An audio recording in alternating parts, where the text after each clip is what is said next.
The voices ceased, the singers, bashful but smiling, exchanged sidelong glances, and silence succeeded, but for a moment only. Then, from up above and far away, down the tunnel they had so lately traveled, was borne to their ears in a faint, musical hum the sound of distant bells ringing a joyful and clangorous peal. "Very well sung, boys," cried the rat heartily. "And now come along in, all of you, and warm yourselves by the fire, and have something hot." "Yes, come along, field mice," cried the mole eagerly. "This is quite like old times.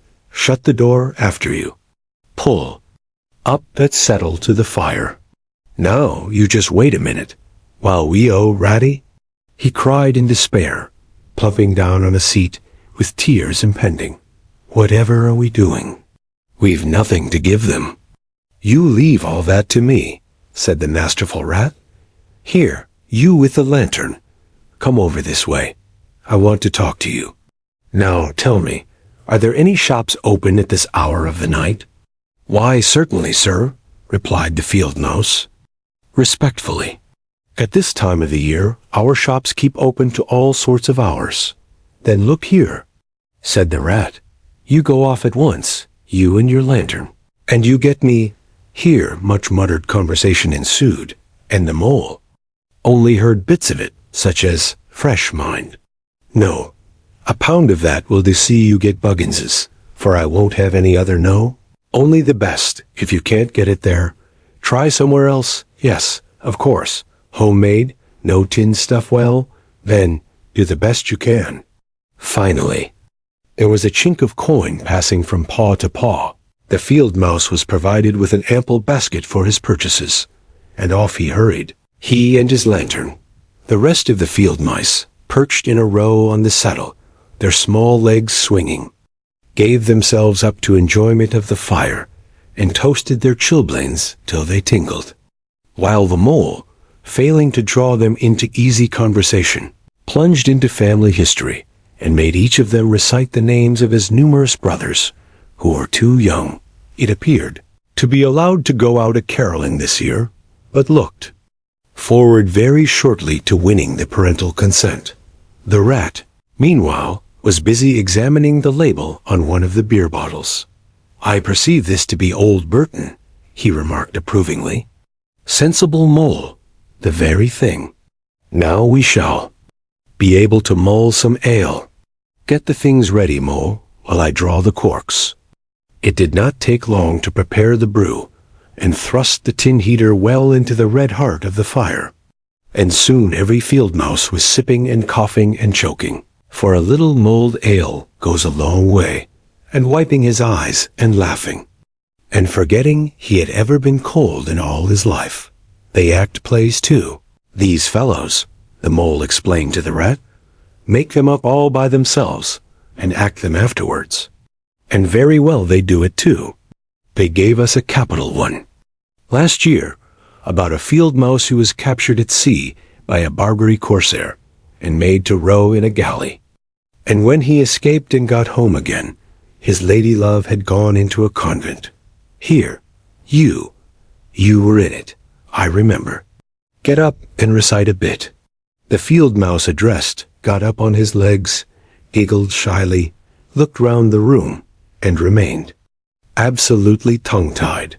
His comrades cheered him on, Mole coaxed and encouraged him, and the rat went so far as to take him by the shoulders and shake him.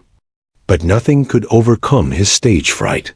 They were all busily engaged on him like watermen applying the Royal Humane Society's regulations to a case of long submersion. When the latch clicked, the door opened, and the field mouse with the lantern reappeared, staggering under the weight of his basket. There was no more talk of play-acting, once the very real and solid contents of the basket had been tumbled out on the table. Under the generalship of Rat, everybody was set to do something, or to fetch something. In a very few minutes supper was ready, and Mole, as he took the head of the table in a sort of a dream, saw a lately bearing board set thick with savory comforts, saw his little friends' faces brighten and beam as they fell to without delay, and then let himself loose, for he was famished indeed on the provender so magically provided, thinking what a happy homecoming this had turned out, after all. As they ate, they talked of old times, and the field mice, even the local gossip, up to date, and answered as well as they could the 100 questions he had to ask them. The rat said little or nothing, only taking care that each guest had what he wanted, and plenty of it, and that Mole had no trouble or anxiety about anything.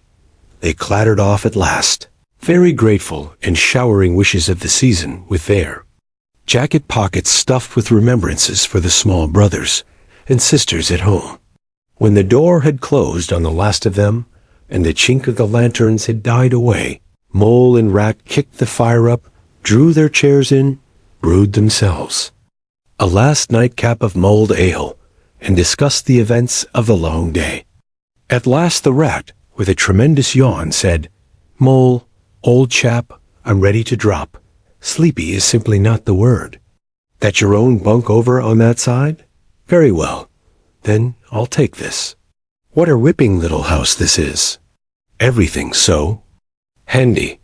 He clambered into his bunk and rolled himself well up in the blankets, and slumber gathered him forthwith, as a swath of barley is folded into the arms of the reaping machine.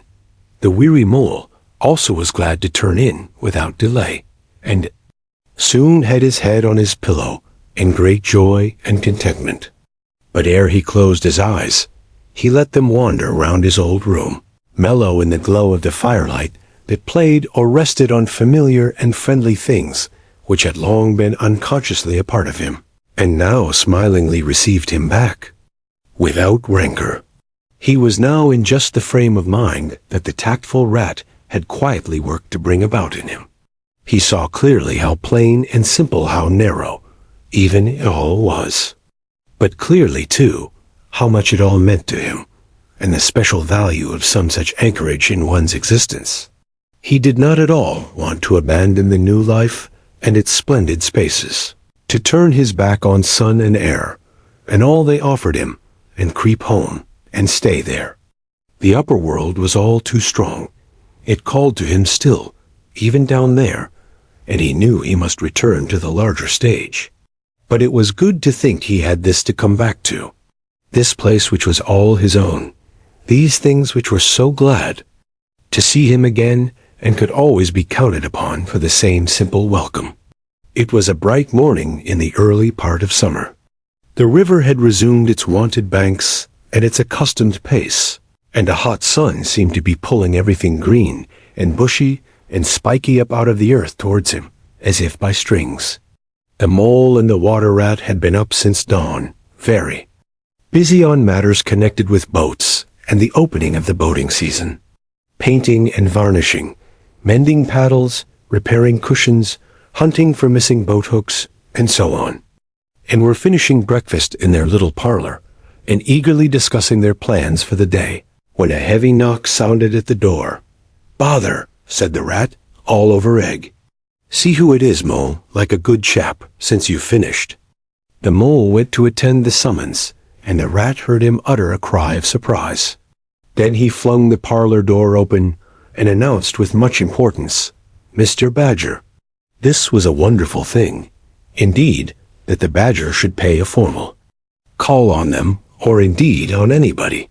He generally had to be caught, if you wanted him badly, as he slipped quietly along a hedgerow of an early morning or a late evening, or else hunted up in his own house in the middle of the wood, which was a serious undertaking. A badger strode heavily into the room, and stood looking at the two animals with an expression full of seriousness. The Rat let his egg spoon fall on the tablecloth and sat open-mouthed. "The hour has come," said the Badger at last with great solemnity. "What hour?" asked the Rat uneasily, glancing at the clock on the mantelpiece. "Whose hour, you should rather say," replied the Badger. "Why, Toad's hour, the hour of Toad. I said I would take him in hand as soon as the winter was well over, and I'm going to take him in hand today. Toad's hour, of course," cried the Mole delightedly. "Hooray, I remember now. We'll teach him to be a sensible Toad." This very morning, continued the Badger, taking an armchair, as I learnt last night from a trustworthy source, another new and exceptionally powerful motor car will arrive at Toad Hall on approval or return. At this very moment, perhaps, Toad is busy arraying himself in those singularly hideous habiliments so dear to him, which transform him from a comparatively good-looking toad into an object, which throws any decent-minded animal that comes across it into a violent fit. We must be up and doing ere it is too late. You two animals will accompany me instantly to Toad Hall, and the work of rescue shall be accomplished. Right you are, cried the rat, starting up. We'll rescue the poor, unhappy animal. We'll convert him. He'll be the most converted toad that ever was, before we've done with him. They set off up the road on their mission of mercy, Badger leading the way. Animals when in company walk in a proper and sensible manner in single file, instead of sprawling all across the road and being of no use or support to each other in case of sudden trouble or danger. They reached the carriage drive of Toad Hall to find, as the Badger had anticipated, a shiny new motor car of great size, painted a bright red, Toad's favorite color, standing in front of the house. As they neared the door, it was flung open, and Mr. Toad, arrayed in goggles, cap, gaiters, and enormous overcoat, came swaggering down the steps, drawing on his gaunted gloves. "Hello, come on, you fellows," he cried cheerfully on catching sight of them. "You're just in time to come with me for a jolly, for a jolly." His hearty accents faltered and fell away as he noticed the stern, unbending look on the countenances of his silent friends, and his invitation remained unfinished. The Badger strode up the steps. "Take him inside," he said sternly to his companions.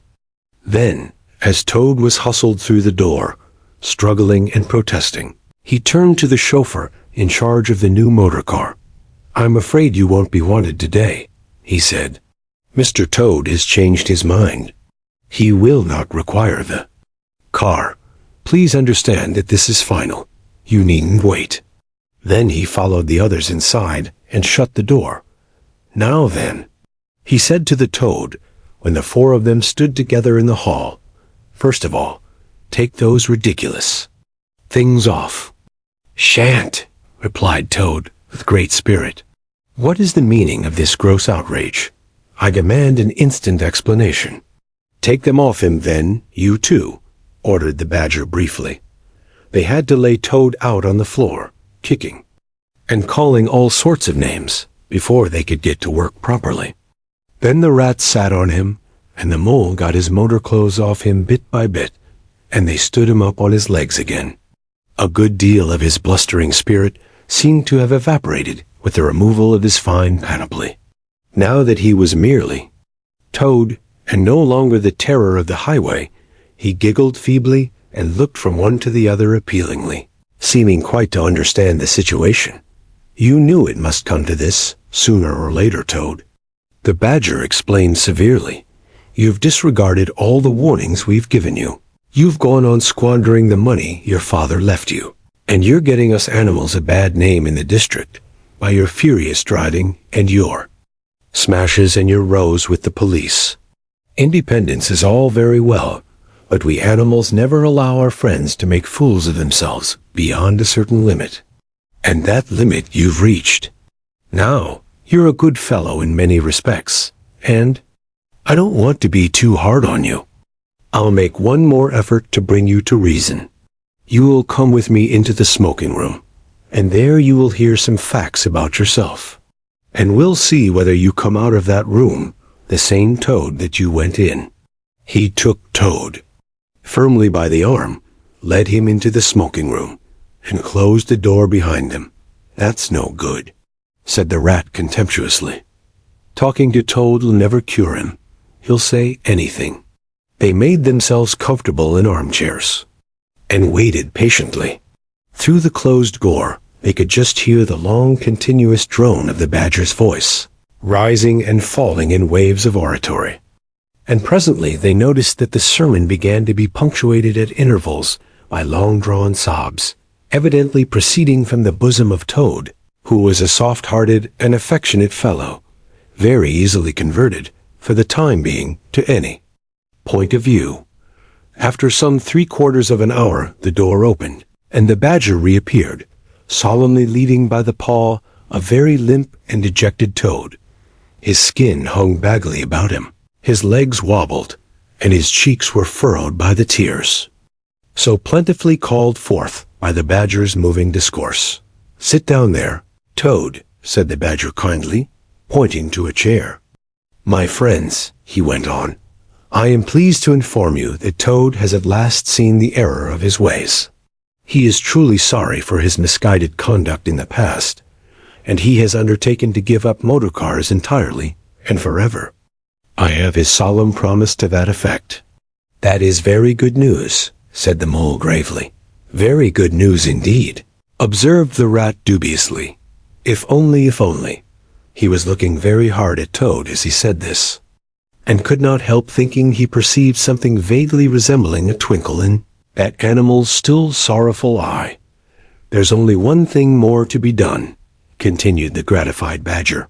"Toad, I want you solemnly to repeat, before your friends here, what you fully admitted to me in the smoking room just now. First, you are sorry for what you've done, and you see the folly of it all." There was a long pause. Toad looked desperately this way and that, while the other animals waited in grave silence. At last he spoke. "No," he said, a little sullenly, but stoutly. "I'm not sorry, and it wasn't folly at all. It was simply glorious." "What?" cried the Badger, greatly scandalized. "You backsliding animal, didn't you tell me just now, in there?" "Oh, yes, in there," said Toad impatiently. "I'd have said anything in there. You're so eloquent, dear Badger, and so moving, and so convincing, and put all your points so frightfully well. You can do what you like with me in there, and you know it. But I've been searching my mind since, and going over things in it, and I find that I'm not a bit sorry or repentant really, so it's no earthly good saying I am. Now, is it?" "Then you don't promise," said the Badger, "never to touch a motor car again?" "Certainly not," replied Toad emphatically. "On the contrary, I faithfully promise that the very first motor car I see, poop, off I go in it. Told you so, didn't I?" observed the Rat to the Mole. "Very well, then," said the Badger firmly, rising to his feet. "Since you won't yield to persuasion, we'll try what force can do. I feared it would come to this all along. You've often asked us three to come and stay with you, Toad, in this handsome house of yours. Well, now we're going to.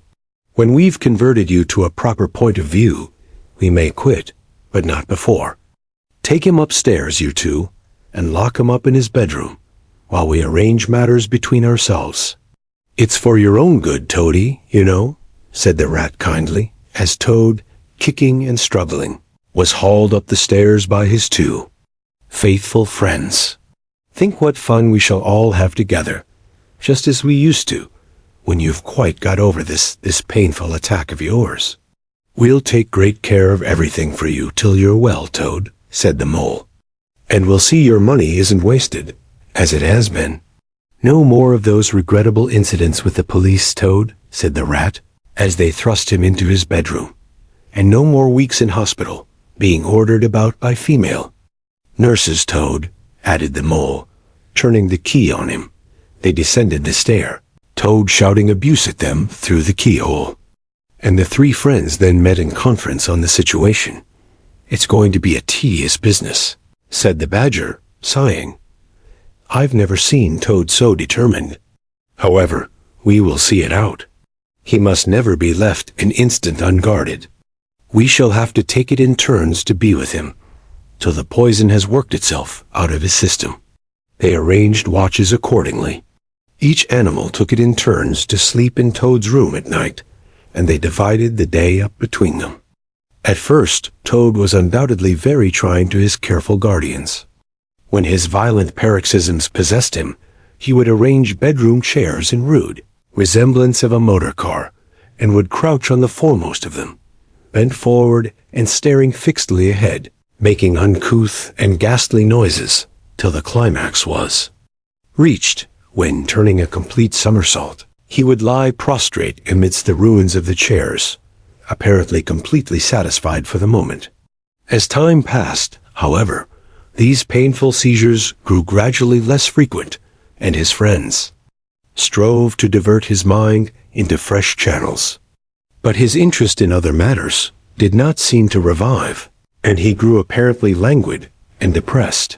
One fine morning the rat, whose turn it was to go on duty, went upstairs to relieve Badger, whom he found fidgeting to be off and stretch his legs in a long ramble round his wood and down his earths and burrows. Toad's still in bed, he told the rat, outside the door. Can't get much out of him except, oh, leave him alone. He wants nothing. Perhaps he'll be better presently. It may pass off in time. Don't be unduly anxious, and so on. Now you look out, rat.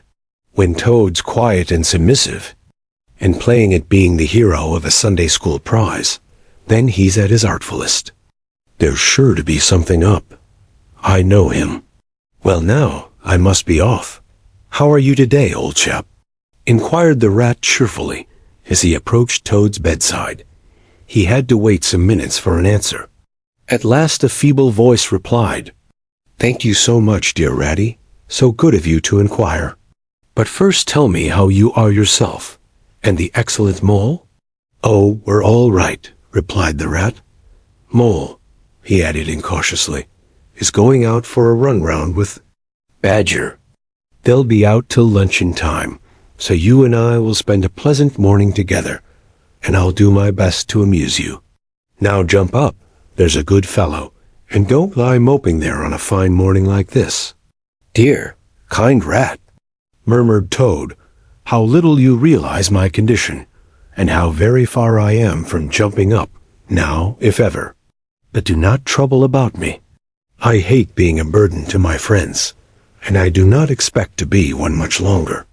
Indeed, I almost hope not." "Well, I hope not too," said the rat heartily.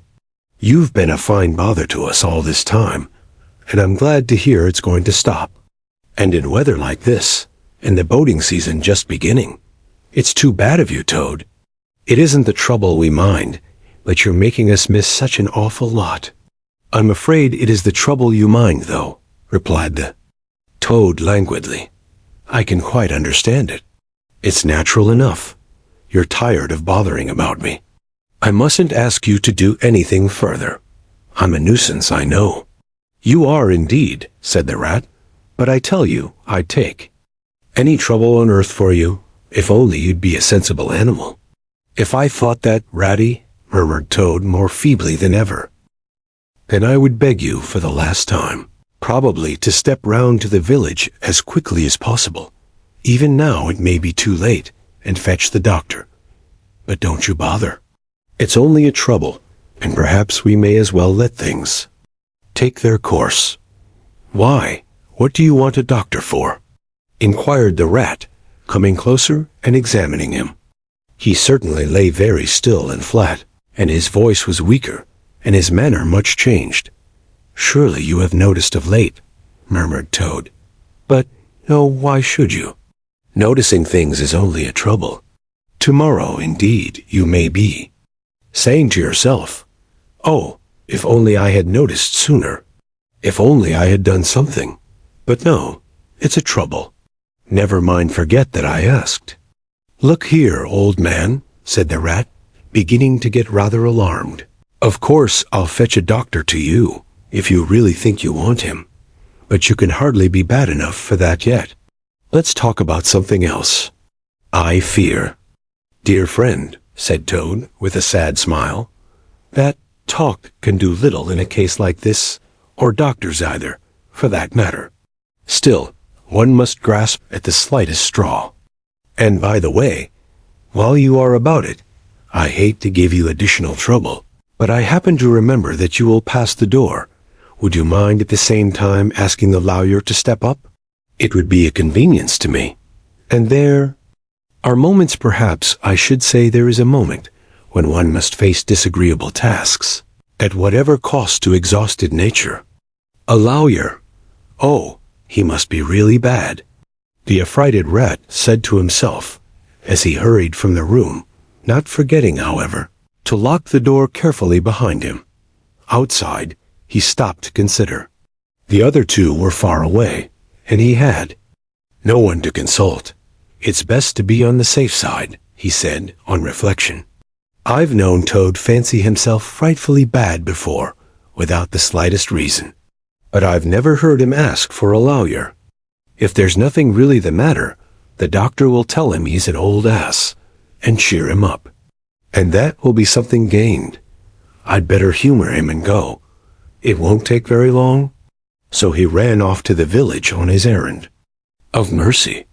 The Toad, who had hopped lightly out of bed as soon as he heard the key turned in the lock, watched him eagerly from the window till he disappeared down the carriage drive.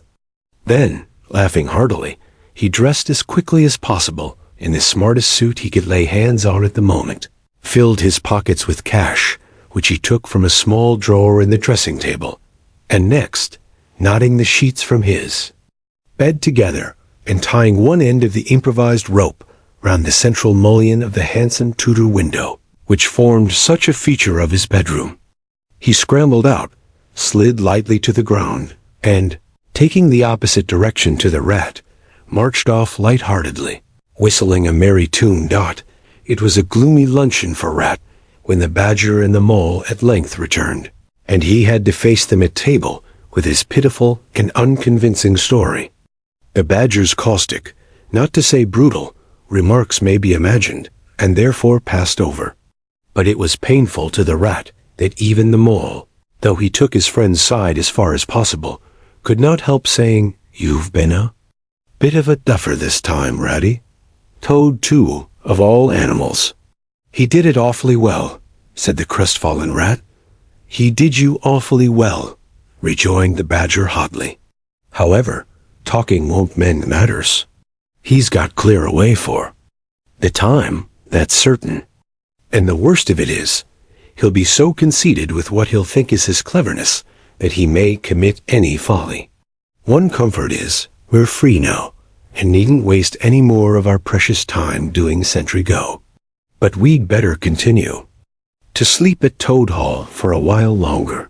Toad may be brought back at any moment on a stretcher, or between two policemen." So spoke the Badger, not knowing what the future held in store, or how much water, and of how turbid a character, was to run under bridges before Toad should sit at ease again in his ancestral hall. Meanwhile, Toad, gay and irresponsible, was walking briskly along the high road, some miles from home.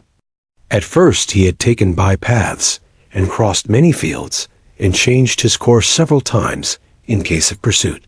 But now, feeling by this time safe from recapture, and the sun smiling brightly on him, and all nature joining in a chorus of approval, to the song of self-praise that his own heart was singing to him, he almost danced along the road in his satisfaction and conceit.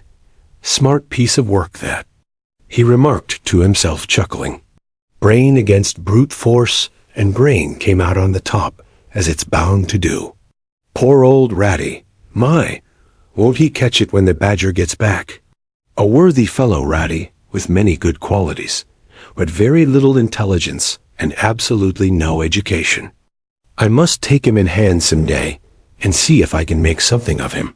Filled full of conceited thoughts such as these, he strode along, his head in the air, till he reached a little town, where the sign of the Red Lion swinging across the road halfway down the main street reminded him that he had not breakfasted that day, and that he was exceedingly hungry after his long walk. He marched into the inn, ordered the best luncheon that could be provided at so short a notice, and sat down to eat it in the coffee-room. He was about halfway through his meal when an only too familiar sound, approaching down the street, made him start and fall a trembling all over. The poop-poop drew nearer and nearer. The car could be heard to turn into the inn yard and come to a stop, and Toad had to hold on to the leg of the table to conceal his overmastering emotion. Presently the party entered the coffee room, hungry, talkative, and gay, voluble on their experiences of the morning and the merits of the chariot that had brought them along so well. Toad listened eagerly, all ears for a time. At last he could stand it no longer. He slipped out of the room quietly, paid his bill at the bar, and as soon as he got outside, sauntered round quietly to the inn yard.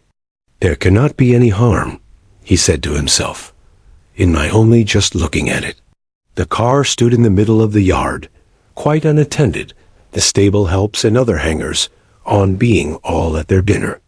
Toad walked slowly round it, inspecting, criticizing, musing deeply. "I wonder," he said to himself presently, "I wonder if this sort of car starts easily." Next moment, hardly knowing how it came about, he found he had hold of the handle and was turning it. As the familiar sound broke forth, the old passion seized on Toad and completely mastered him, body and soul. As if in a dream, he found himself, somehow, seated in the driver's seat. As if in a dream, he pulled the lever and swung the car round the yard and out through the archway. And as if in a dream, all sense of right and wrong, all fear of obvious consequences, seemed temporarily suspended.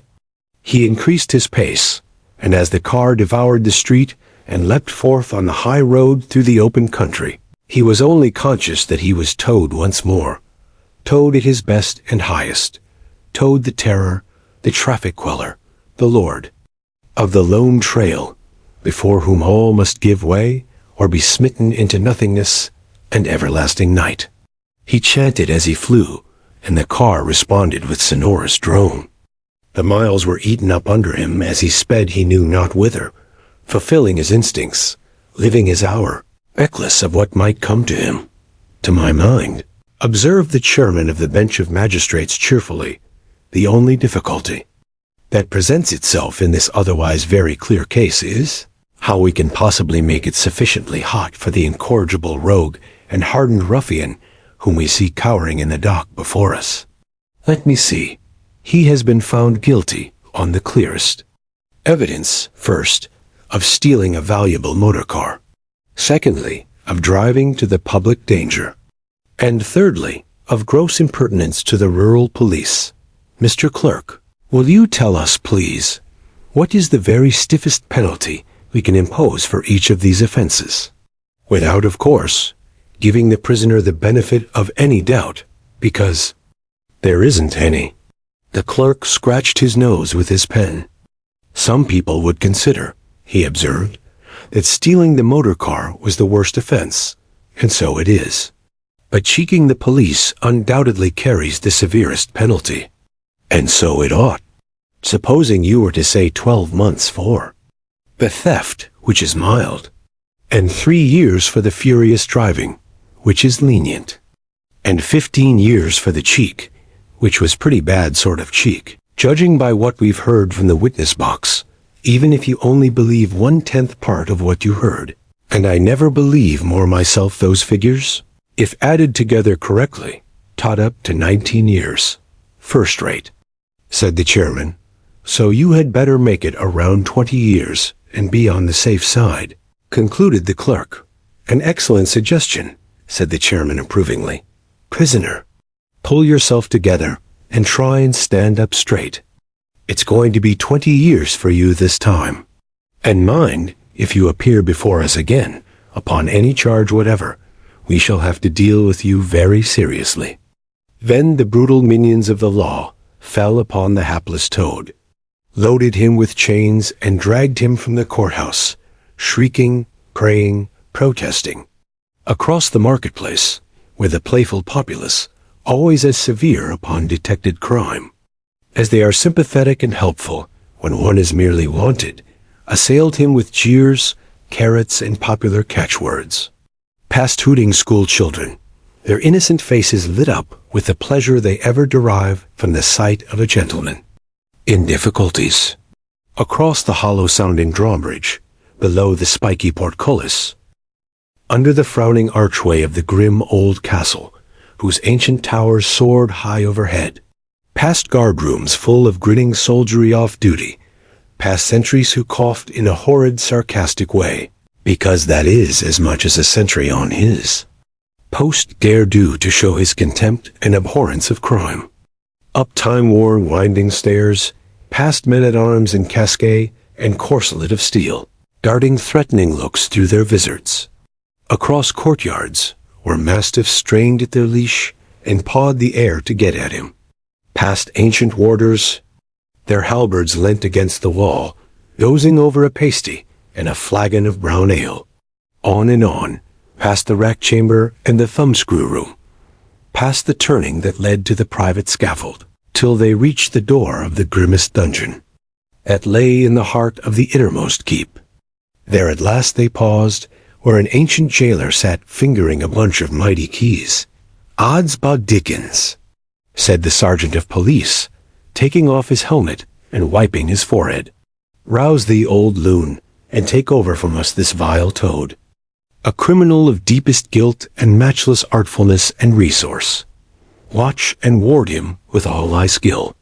And mark thee well, greybeard, should aught untoward befall, thy old head shall answer for his, and a murrain on both of them."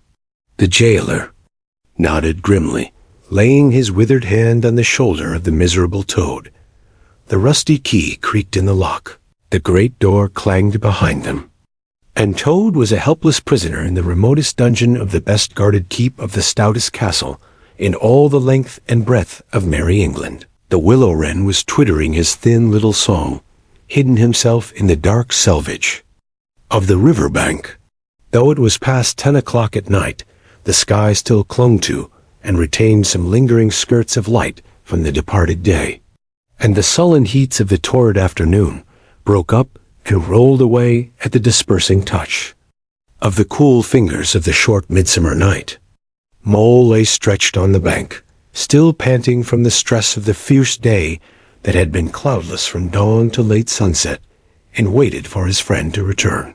He had been on the river with some companions, leaving the water rat free to keep an engagement of long standing with Otter, and he had come back to find the house dark and deserted, and no sign of Rat, who was doubtless keeping it up late with his old comrade. It was still too hot to think of staying indoors, so he lay on some cool dock leaves and thought over the past day and its doings, and how very good they all had been. The rat's light footfall was presently heard approaching over the parched grass. "Oh, the blessed coolness," he said, and sat down, gazing thoughtfully into the river, silent and preoccupied. "You stayed to supper, of course?" said the mole presently. "Simply had to," said the rat. "They wouldn't hear of my going before. You know how kind they always are. And they made things as jolly for me as ever they could, right up to the moment I left. But I felt a brute all the time, as it was clear to me they were very unhappy, though they tried to hide it. Mole, I'm afraid they're in trouble. Little Portly is missing again.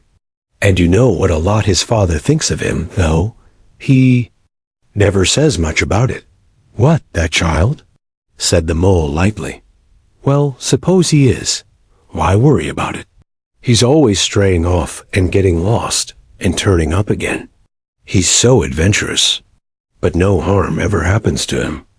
Everybody hereabouts knows him and likes him, just as they do old Otter, and you may be sure some animal or other will come across him and bring him back again all right. Why, we found him ourselves, miles from home and quite self-possessed. And cheerful, yes. But this time it's more serious," said the rat gravely. "He's been missing for some days now, and the otters have hunted everywhere, high and low, without finding the slightest trace. And they've asked every animal, too, for miles around, and no one knows anything about him. Otter's evidently more anxious than he'll admit. I got out of him that young Portly hasn't learnt to swim very well yet, and I can see he's thinking of the weir. There's a lot of water coming down still, considering the time of the year and the place. Always had a fascination for the child. And then there are, well, traps and things, you know. Otter's not the fellow to be nervous about any son of his before it's time. And now he is nervous. When I left, he came out with me, said he wanted some air, and talked about stretching his legs, but I could see it wasn't that. So I drew him out and pumped him, and got it all from him at last. He was going to spend the night watching by the ford. You know the place where the old ford used to be, in bygone days before they built the bridge? I know it well, said the mole, but why should Otter choose to watch there? Well, it seems that it was there he gave Portly his first swimming lesson, continued the rat, from that shallow, gravelly spit near the bank. And it was there he used to teach him fishing, and there young Portly caught his first fish, of which he was so very proud. The child loved the spot, and Otter thinks that if he came wandering back from wherever he is, if he is anywhere by this time, poor little chap, he might make for the ford he was so fond of.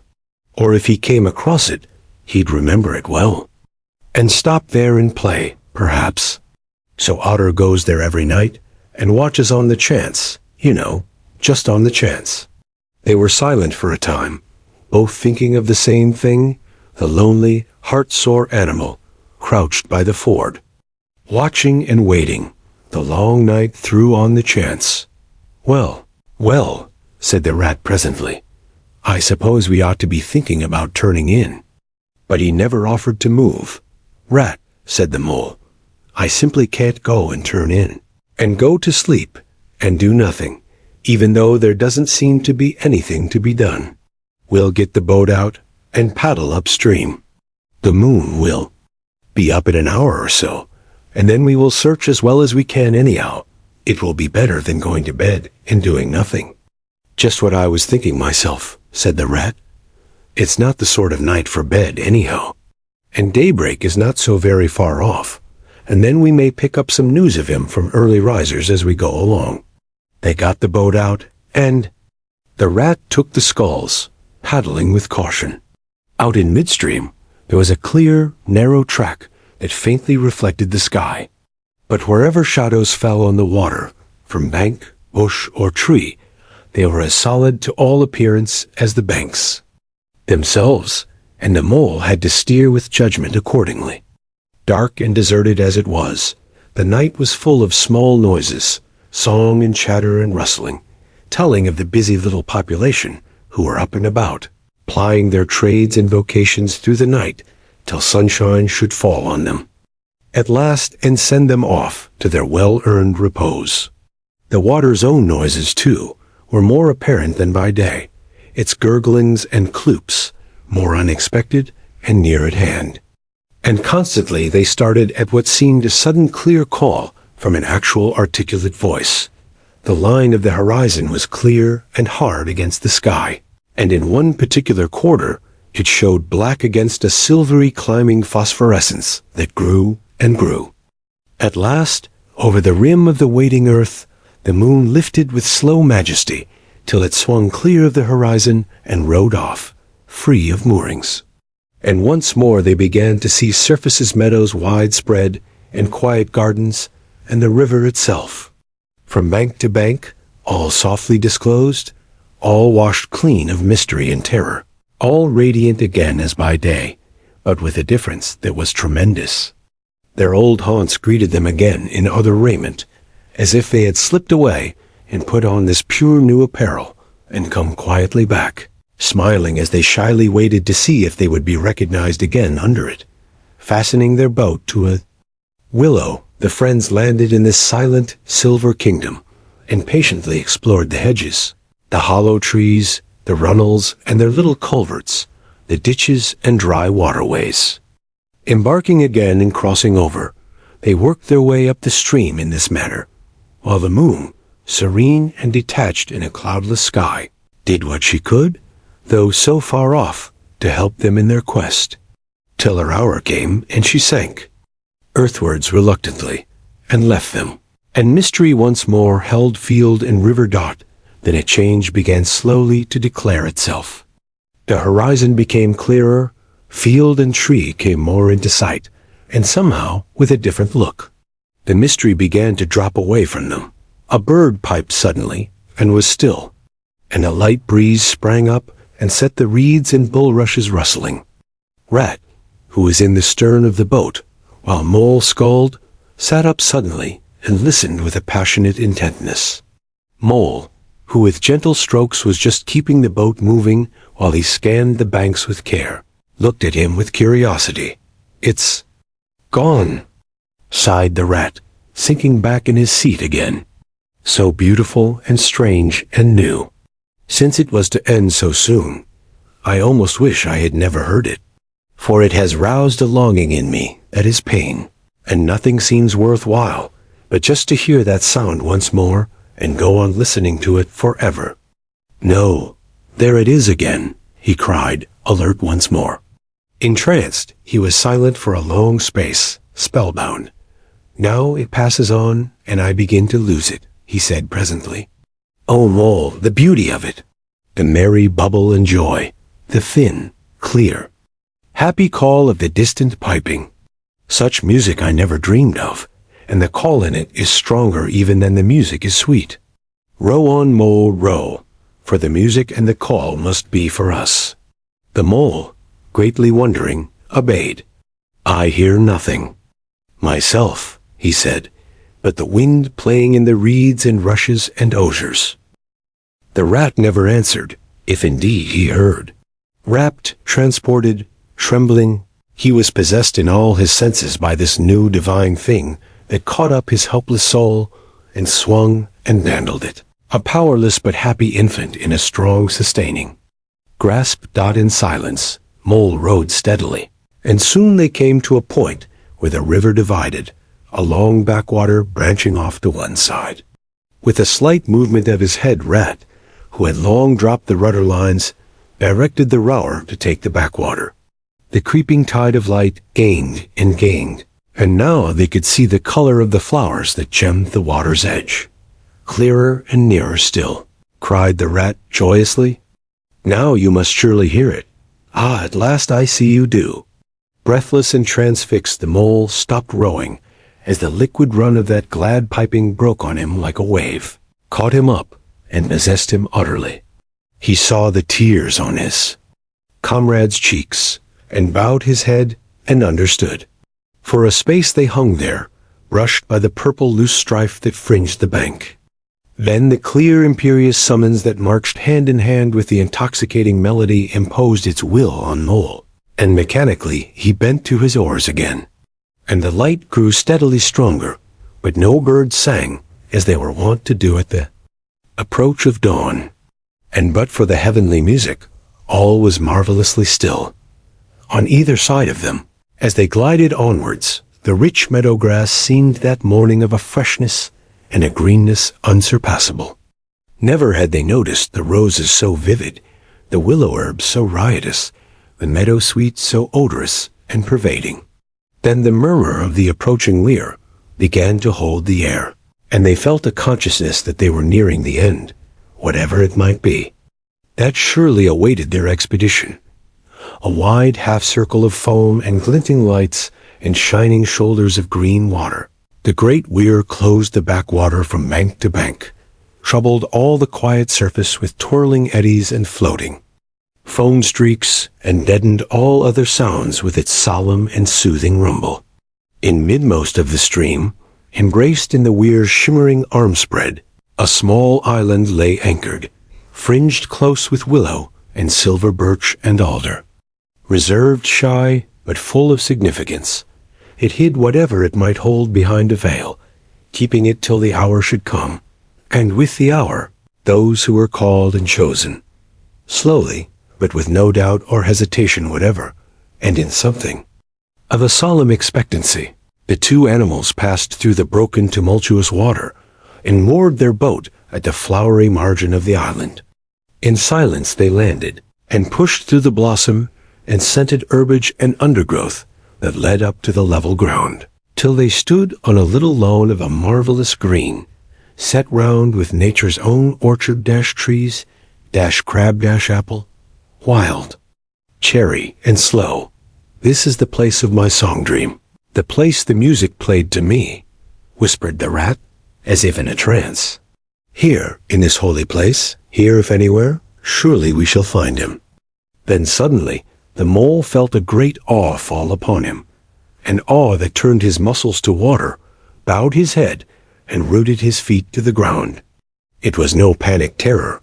Indeed, he felt wonderfully at peace and happy, but it was an awe that smote and held him, and without seeing, he knew it could only mean that some august presence was very, very near. With difficulty, he turned to look for his friend, and saw him at his side, cowed, stricken, and trembling violently.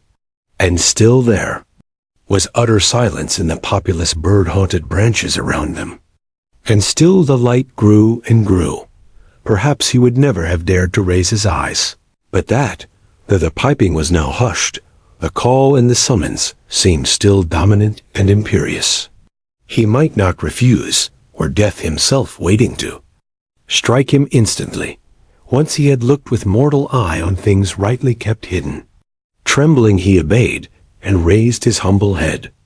And then, in that utter clearness of the imminent dawn, while nature, flushed with fullness of incredible color, seemed to hold her breath for the event, he looked in the very eyes of the friend and helper, saw the backward sweep of the curved horns gleaming in the growing daylight, saw the stern, hooked nose between the kindly eyes that were looking down on them humorously, while the bearded mouth broke into a half-smile at the corners, saw the rippling muscles on the arm that lay across the broad chest, the long supple hand still holding the panpipes only just fallen away from the parted lips, saw the splendid curves of the shaggy limbs disposed in majestic ease on the sward, saw last of all, nestling between his very hooves, sleeping soundly in entire peace and contentment, the little, round, podgy, childish form of the baby otter. All this he saw for one moment breathless and intense, vivid on the morning sky.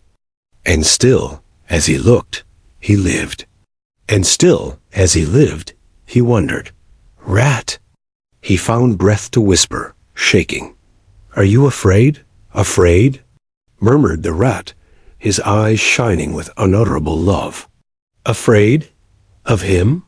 Oh, never, never. And yet, O mole, I am afraid." Then the two animals, crouching to the earth, bowed their heads and did worship. Sudden and magnificent. The sun's broad golden disk showed itself over the horizon facing them, and the first rays, shooting across the level water meadows, took the animals full in the eyes, and dazzled them. When they were able to look once more, the vision had vanished, and the air was full of the carol of birds that hailed the dawn dot, as they stared blankly, in dumb misery deepening, as they slowly realized all they had seen and all they had lost. Ah! Capricious little breeze, dancing up from the surface of the water, tossed the aspens, shook the dewy roses, and blew lightly and caressingly in their faces. And with its soft touch came instant oblivion.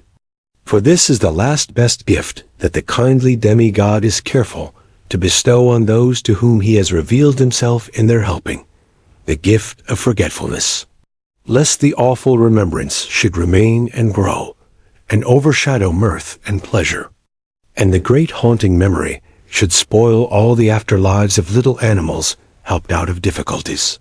In order that they should be happy and light-hearted as before, Mole rubbed his eyes and stared at Rat, who was looking about him in a puzzled sort of way. "I beg your pardon. What did you say, Rat?" he asked. "I think I was only remarking," said Rat slowly, "that this was the right sort of place, and that here, if anywhere, we should find him. And look, why, there he is, the little fellow." And with a cry of delight, he ran towards the slumbering Portly. But Mole stood still a moment, held in thought. as one wakens suddenly from a beautiful dream, who struggles to recall it, and can recapture nothing but a dim sense of the beauty of it, the beauty, till that too fades away in its turn, and the dreamer bitterly accepts the hard, cold waking, and all its penalties.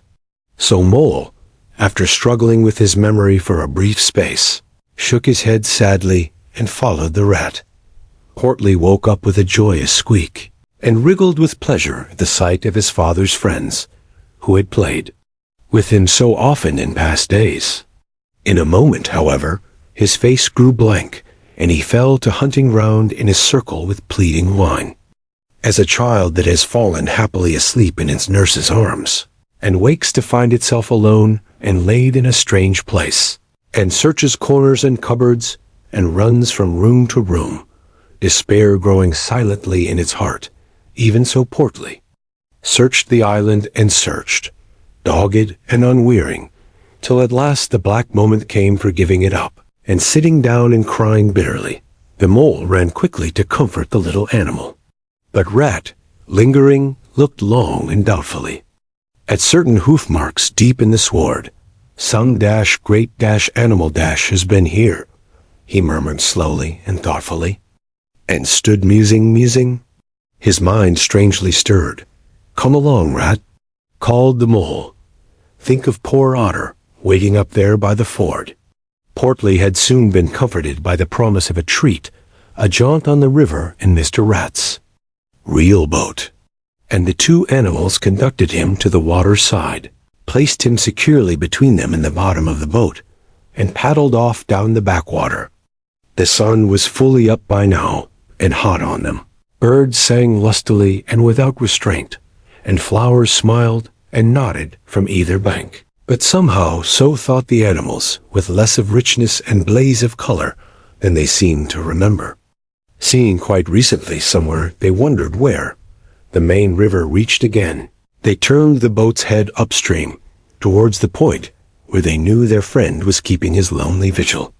As they drew near the familiar ford, the Mole took the boat into the bank, and they lifted Portly out and set him on his legs on the towpath, gave him his marching orders and a friendly farewell pat on the back, and shoved out into midstream.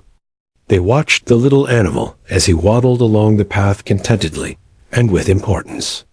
Watched him till they saw his muzzle suddenly lift and his waddle break into a clumsy amble, as he quickened his pace with shrill whines and wriggles of recognition.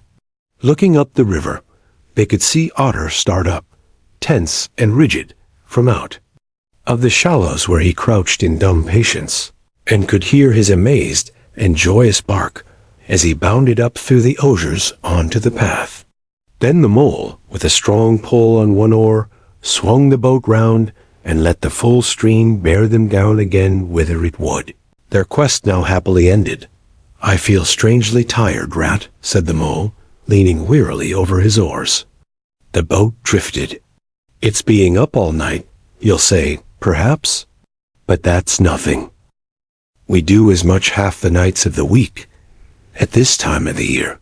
No, I feel as if I had been through something very exciting and rather terrible, and it was just over. And yet nothing particular has happened, or something very surprising and splendid and beautiful," murmured the Rat, leaning back and closing his eyes. "I feel just as you do, Mole. Simply dead tired, though not body tired. It's lucky we've got the stream with us to take us home. Isn't it jolly to feel the sun again, soaking into one's bones, and hark to the wind playing in the reeds? It's like music, far away music," said the Mole, nodding drowsily. "So I was thinking," murmured the Rat, dreamful and languid. "Dance music, the lilting sort that runs on without a stop, but with words in it, too. It passes into words, and out of them again. I catch them at intervals, that it is dance music once more, and then nothing but the reeds soft thin, whispering." "You hear better than I," said the Mole sadly. "I cannot catch the words." "Let me try and give you them," said the Rat softly, his eyes still closed. "Now it is turning into words in faint but clear, lest the awe should dwell, and turn your frolic to fret. You shall look on my power at the helping hour, but then you shall forget.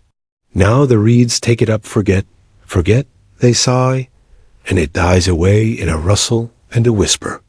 Then the voice returns, lest limbs be reddened and rent I spring the trap that is set. As I loose the snare you may glimpse me there, for surely you shall forget. Row nearer, mole, nearer to the reeds. It is hard to catch, and grows each minute fainter, helper and healer. I cheer small waifs in the woodland, wet strays I find in it, wounds I bind in it, bidding them all forget. Nearer, mole, nearer. No, it is no good. The song has died away into reed talk.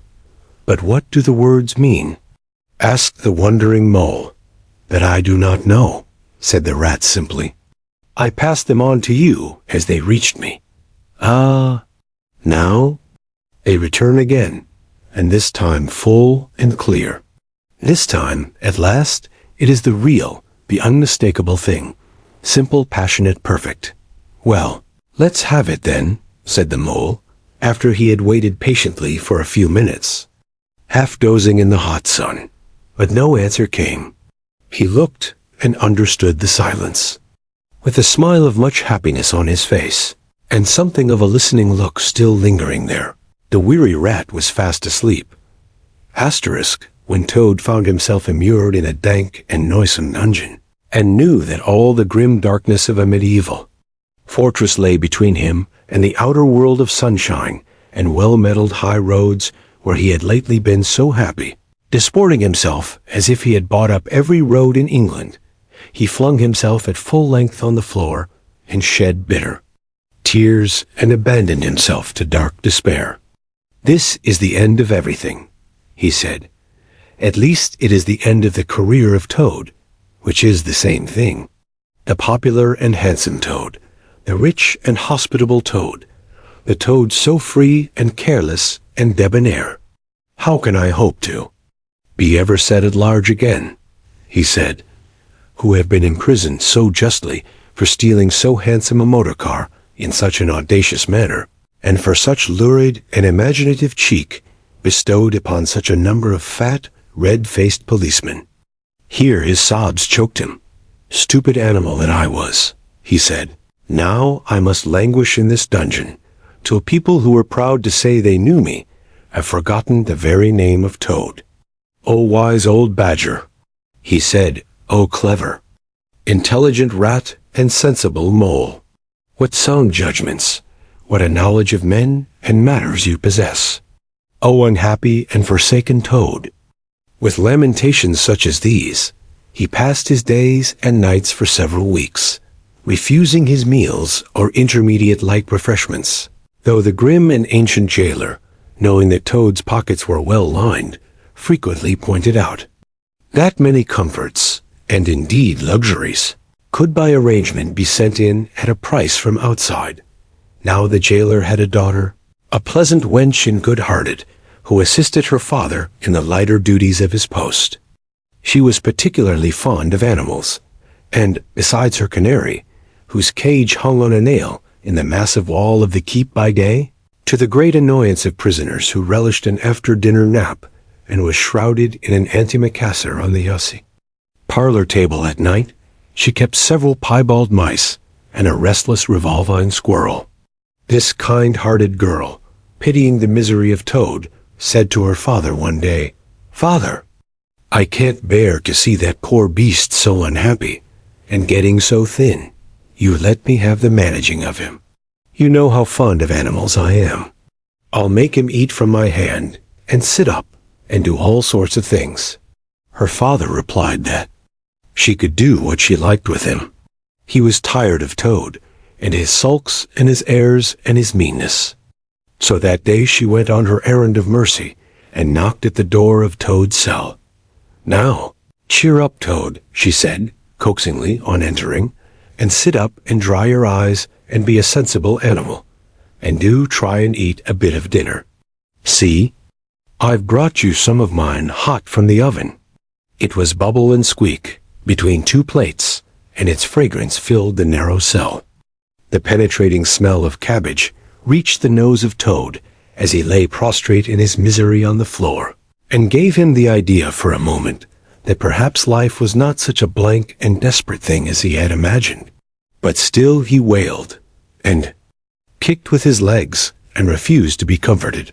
So the wise girl retired for the time, but of course, a good deal of the smell of hot cabbage remained behind, as it will do, and Toad, between his sobs, sniffed and reflected, and gradually began to think new and inspiring thoughts of chivalry and poetry and deeds still to be done, of broad meadows and cattle browsing in them, raked by sun and wind, of kitchen gardens and straight herb borders and warm snapdragon beset by bees, and of the comforting clink of dishes set down on the table at Toad Hall, and the scrape of chair legs on the floor as everyone pulled himself close up to his work. The air of the narrow cell took a rosy tinge. He began to think of his friends, and how they would surely be able to do something, of lawyers, and how they would have enjoyed his case, and what an ass he had been not to get in a few. And lastly, he thought of his own great cleverness and resource, and all that he was capable of if he only gave his great mind to it. And the cure was almost complete. When the girl returned, some hours later, she carried a tray with a cup of fragrant tea, steaming on it, and a plate piled up with very hot buttered toast, cut thick, very brown on both sides, with the butter running through the holes in it in great golden drops, like honey from the honeycomb.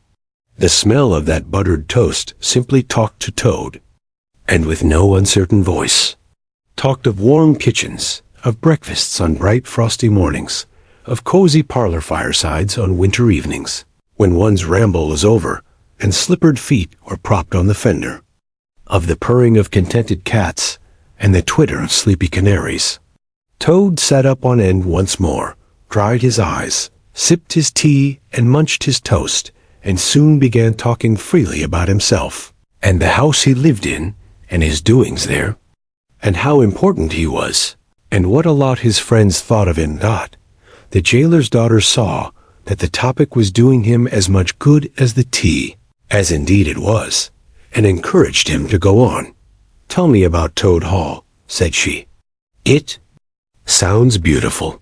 "Toad Hall," said the Toad proudly, "is an eligible self-contained gentleman's residence, very unique, dating in part from the 14th century, but replete with every modern convenience. Up-to-date sanitation.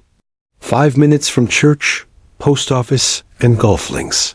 Suitable for—" "Bless the animal," said the girl, laughing. "I don't. Want to take it? Tell me something real about it.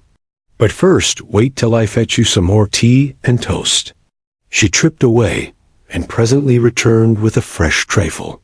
And Toad, pitching into the toast with avidity, his spirits quite restored to their usual level, told her about the boathouse, and the fish pond, and the old walled kitchen garden, and about the pigsties, and the stables, and the pigeon house, and the hen house, and about the dairy, and the wash house, and the china cupboards, and the linen presses.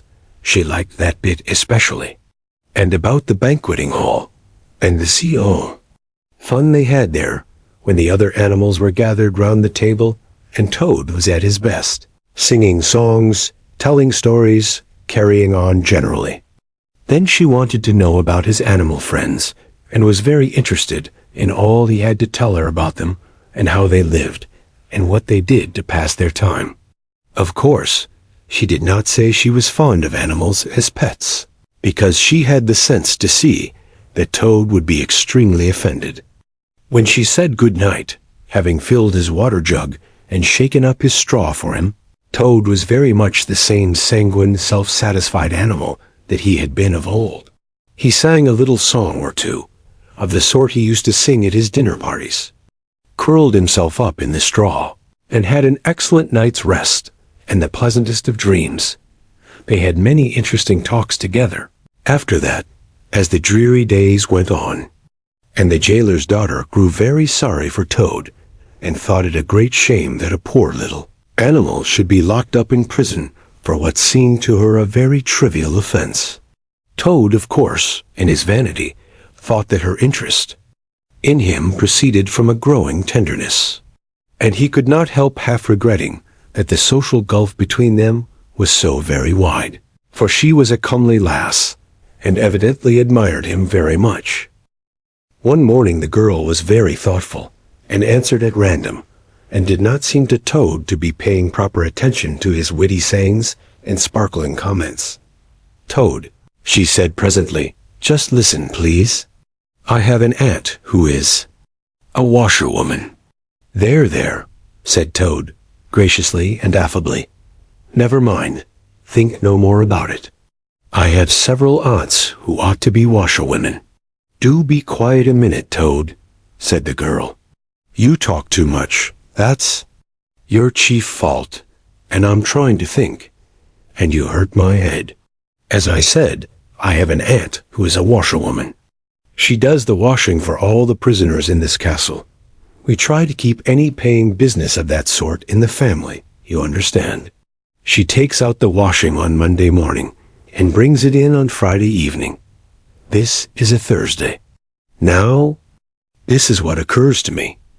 You're very rich, at least you're always telling me so, and she's very poor. A few pounds wouldn't make any difference to you, and it would mean a lot to her. Now, I think if she were properly approached squared, I believe is the word you animals use, you could come to some arrangement by which she would let you have her dress and bonnet and so on, and you could escape from the castle as the official washerwoman. You're very alike in many respects, particularly about the figure." "We're not," said the Toad in a huff. "I have a very elegant figure for what I am." "So has my aunt," replied the girl, "for what she is. But have it your own way. You horrid, proud, ungrateful animal, when I'm sorry for you, and trying to help you." Yes, that's all right." "Thank you very much indeed," said the Toad hurriedly. "But look here. You wouldn't surely have Mr. Toad of Toad Hall going about the country disguised as a washerwoman?" "Then you can stop here as a toad," replied the girl with much spirit. "I suppose you want to go off in a coach and four." Honest Toad was always ready to admit himself in the wrong. "You are a good, kind, clever girl," he said, "and I am indeed a proud and a stupid toad. Introduce me to your worthy aunt, if you will be so kind, and I have no doubt that the excellent lady and I will be able to arrange terms satisfactory to both parties." Next evening, the girl ushered her aunt into Toad's cell, bearing his week's washing pinned up in a towel. The old lady had been prepared beforehand for the interview, and the sight of certain gold sovereigns that Toad had thoughtfully placed on the table in full view practically completed the matter, and left little further to discuss. In return for his cash, Toad received a cotton print gown, an apron, a shawl, and a rusty black bonnet. The only stipulation the old lady made being that she should be gagged and bound and dumped down in a corner. By this not very convincing artifice, she explained, aided by picturesque fiction which she could supply herself, she hoped to retain her situation in spite of the suspicious appearance of things. Toad was delighted with the suggestion.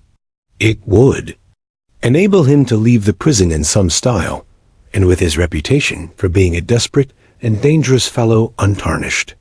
And he readily helped the jailer's daughter to make her aunt appear as much as possible the victim of circumstances, over which she had no control. "Now it's your turn, Toad," said the girl. "Take off that coat and waistcoat of yours. You're fat enough as it is." Shaking with laughter, she proceeded to hook and eye him into the cotton print gown, arranged the shawl with a professional fold, and tied the strings of the rusty bonnet under his chin. "You're the very image of her," she giggled. "Only I'm sure you never looked half so respectable in all your life before. Now, goodbye, Toad, and good luck. Go straight down the way you came up.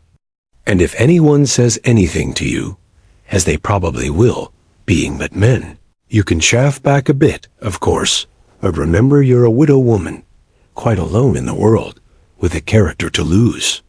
With a quaking heart, but as firm a footstep as he could command, Toad set forth cautiously on what seemed to be a most harebrained and hazardous undertaking. But he was soon agreeably surprised to find how easy everything was made for him, and a little humbled at the thought that both his popularity and the sex that seemed to inspire it were really another's, the washerwoman's squat figure in. Its familiar cotton print seemed a passport for every barred door and grim gateway. Even when he hesitated, uncertain as to the right turning to take, he found himself helped out of his difficulty by the warder at the next gate, anxious to be off to his tea, summoning him to come along sharp and not keep him waiting there all night. The chaff and the humorous sallies to which he was subjected, and to which, of course, he had to provide prompt and effective reply, formed, indeed, his chief danger. For Toad was an animal with a strong sense of his own dignity, and the chaff was mostly, he thought, poor and clumsy, and the humor of the sallies entirely lacking. However, he kept his temper, though with great difficulty, suited his retorts to his company and his supposed character, and did his best not to overstep the limits of good taste. It seemed hours before he crossed the last courtyard, rejected the pressing invitations from the last guard-room, and dodged the outspread arms of the last warder, pleading with simulated passion for just one farewell embrace. But at last he heard the wicket gate in the great outer door click behind him, felt the fresh air of the outer world upon his anxious brow, and knew that he was free.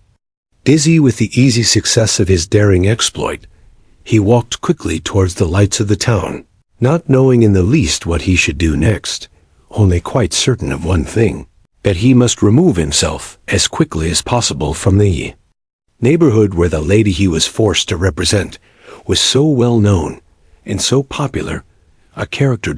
As he walked along, considering, his attention was caught by some red and green lights a little way off, to one side of the town, and the sound of the puffing and snorting of engines and the banging of shunted trucks fell on his ear. Aha, he thought, this is a piece of luck. A railway station is the thing I want most in the whole world at this moment. And what's more, I needn't go through the town to get it, and shan't have to support this humiliating character by repartees, which, though thoroughly effective, do not assist one's sense of self-respect. He made his way to the station, accordingly consulted a timetable, and found that a train, bound more or less in the direction of his home, was due to start in half an hour.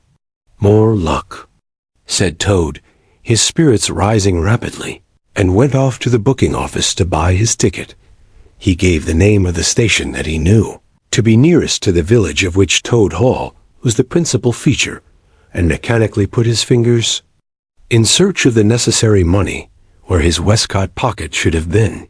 But here the cotton gown, which had nobly stood by him so far, and which he had basely forgotten, intervened and frustrated his efforts. In a sort of nightmare, he struggled with the strange, uncanny thing that seemed to hold his hands, turn all muscular strivings to water, and laugh at him all the time, while other travelers, forming up in a line behind, waited with impatience, making suggestions of more or less value, and comments of more or less stringency in point. At last, somehow, he never rightly understood how he burst the barriers, attained the goal, arrived at where all waistcoat pockets are eternally situated, and found not only no money, but no pocket to hold it, and no waistcoat to hold the pocket. To his horror, he recollected that he had left both coat and waistcoat behind him in his cell, and with them his pocketbook, money, keys, watch, matches, pencil case, all that makes life worth living, all that distinguishes the many-pocketed animal, the lord of creation, from the inferior one-pocketed or no-pocketed productions that hop or trip about permissively. Unequipped for the real contest. In his misery, he made one desperate effort to carry the thing off, and, with a return to his fine old manner, a blend of the squire and the college don, he said, "Look here. I find I've left my purse behind. Just give me that ticket, will you? And I'll send the money on tomorrow. I'm well known in these parts." The clerk stared at him and the rusty black bonnet a moment, and then laughed. "I should think you're pretty well known in these parts," he said, "if you've tried this game on often. Here, stand away from the window, please, madam. You're obstructing the other passengers."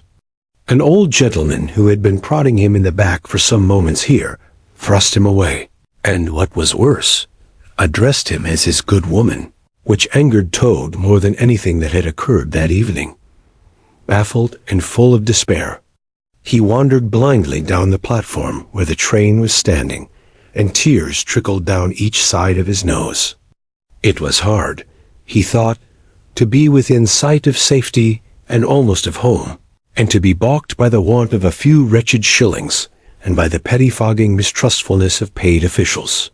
Very soon his escape would be discovered, the hunt would be up, he would be caught, reviled, loaded with chains, dragged back again to prison, and bread and water and straw. His guards and penalties would be doubled. And oh, what sarcastic remarks the girl would make. What was to be done? He was not swift of foot. His figure was unfortunately recognizable.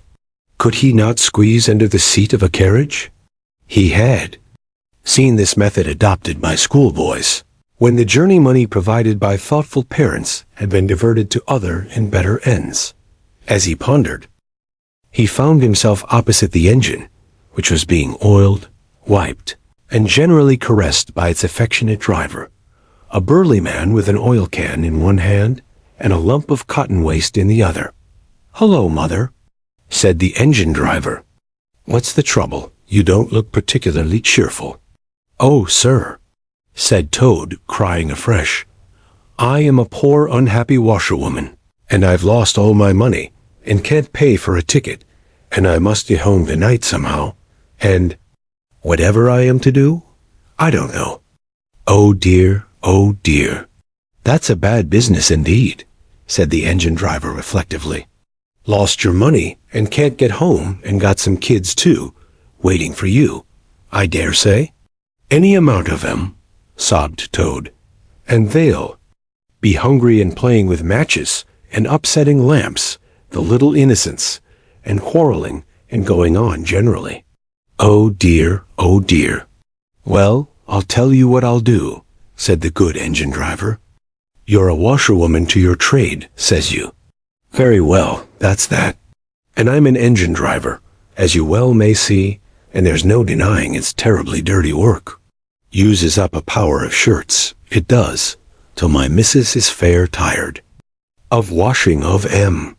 If you'll wash a few shirts for me when you get home and send them along, I'll give you a ride on my engine.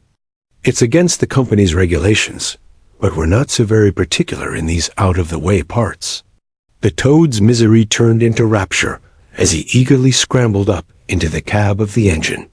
Of course, he had never washed a shirt in his life, and couldn't if he tried, and anyhow, he wasn't going to begin. But he thought, when I get safely home to Toad Hall, and have money again, and pockets to put it in, I will send the engine driver enough to pay for quite a quantity of washing, and that will be the same thing, or better. The guard waved his welcome flag, the engine driver whistled in cheerful response, and the train moved out of the station. As the speed increased, and the Toad could see on either side of him real fields, and trees and hedges, and cows and horses, all flying past him, and as he thought how every minute was bringing him nearer to Toad Hall, and sympathetic friends, and money to chink in his pocket, and a soft bed to sleep in, and good things to eat, and praise and admiration at the recital of his adventures and his surpassing cleverness, he began to skip up and down and shout and sing snatches of song.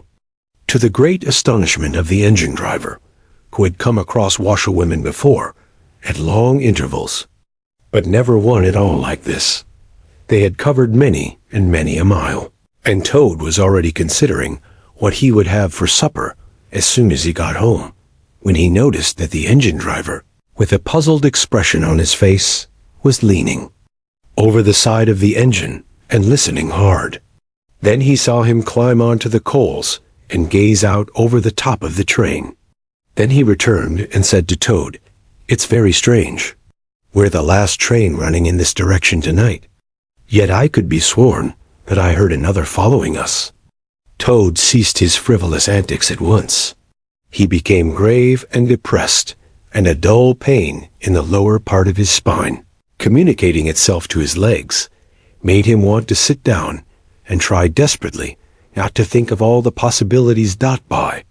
This time the moon was shining brightly, and the engine driver, steadying himself on the coal, could command a view of the line behind them for a long distance. Presently he called out, "I can see it clearly now. It is an engine on our rails coming along at a great pace. It looks as if we were being pursued." The miserable Toad, crouching in the coal dust, tried hard to think of something to do. With dismal want of success. "They are gaining on us fast," cried the engine driver. "And the engine is crowded with the queerest lot of people. Men like ancient warders, waving halberds. Policemen in their helmets, waving truncheons. And shabbily dressed men in pot hats, obvious and unmistakable plainclothes. Detectives even at this distance, waving revolvers and walking sticks. All waving, and all shouting the same thing, 'Stop, stop, stop.'" Then Toad fell on his knees among the coals, and, raising his clasped paws in supplication, cried, "Save me, only save me, dear kind Mr. Engine Driver, and I will confess everything. I am not the simple washerwoman I seem to be. I have no children waiting for me, innocent or otherwise. I am a Toad, the well-known and popular Mr. Toad, a landed proprietor. I have just escaped, by my great daring and cleverness, from a loathsome dungeon into which my enemies had flung me. And if those fellows on that engine recapture me, it will be chains and bread and water and straw and misery once more for poor, unhappy, innocent Toad." The engine driver looked down upon him very sternly and said, "Now tell the truth. What were you put in prison for?" "It was nothing very much," said poor Toad, coloring deeply. "I only borrowed a motor car while the owners were at lunch. They had no need of it at the time. I didn't mean to steal it, really. But people, especially magistrates, take such harsh views of thoughtless and high-spirited actions." The engine driver looked very grave and said, "I fear that you have been indeed a wicked Toad, and by rights I ought to give you up to offended justice. But you are evidently in sore trouble and distress, so I will not desert you. I don't hold with motor cars, for one thing, and I don't hold with being ordered about by policemen when I'm on my own engine, for another. And the sight of an animal in tears always makes me feel queer and soft-hearted. So cheer up, Toad. I'll do my best, and we may beat them yet."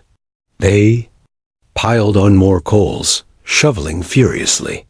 The furnace roared, the sparks flew, the engine leapt and swung, but still their pursuers slowly gained. The engine driver, with a sigh, wiped his brow with a handful of cotton waste, and said, "I'm afraid it's no good, Toad. You see, they are running light, and they have the better engine. There's just one thing left for us to do, and it's your only chance, so attend very carefully to what I tell you. A short way ahead of us is a long tunnel, and on the other side of that, the line passes through a thick wood. Now, I will put on all the speed I can while we are running through the tunnel, but the other fellows will slow down a bit, naturally, for fear of an accident. When we are through, I will shut off steam and put on brakes as hard as I can, and the moment it's safe to do, so you must jump and hide in the wood before they get through the tunnel and see you.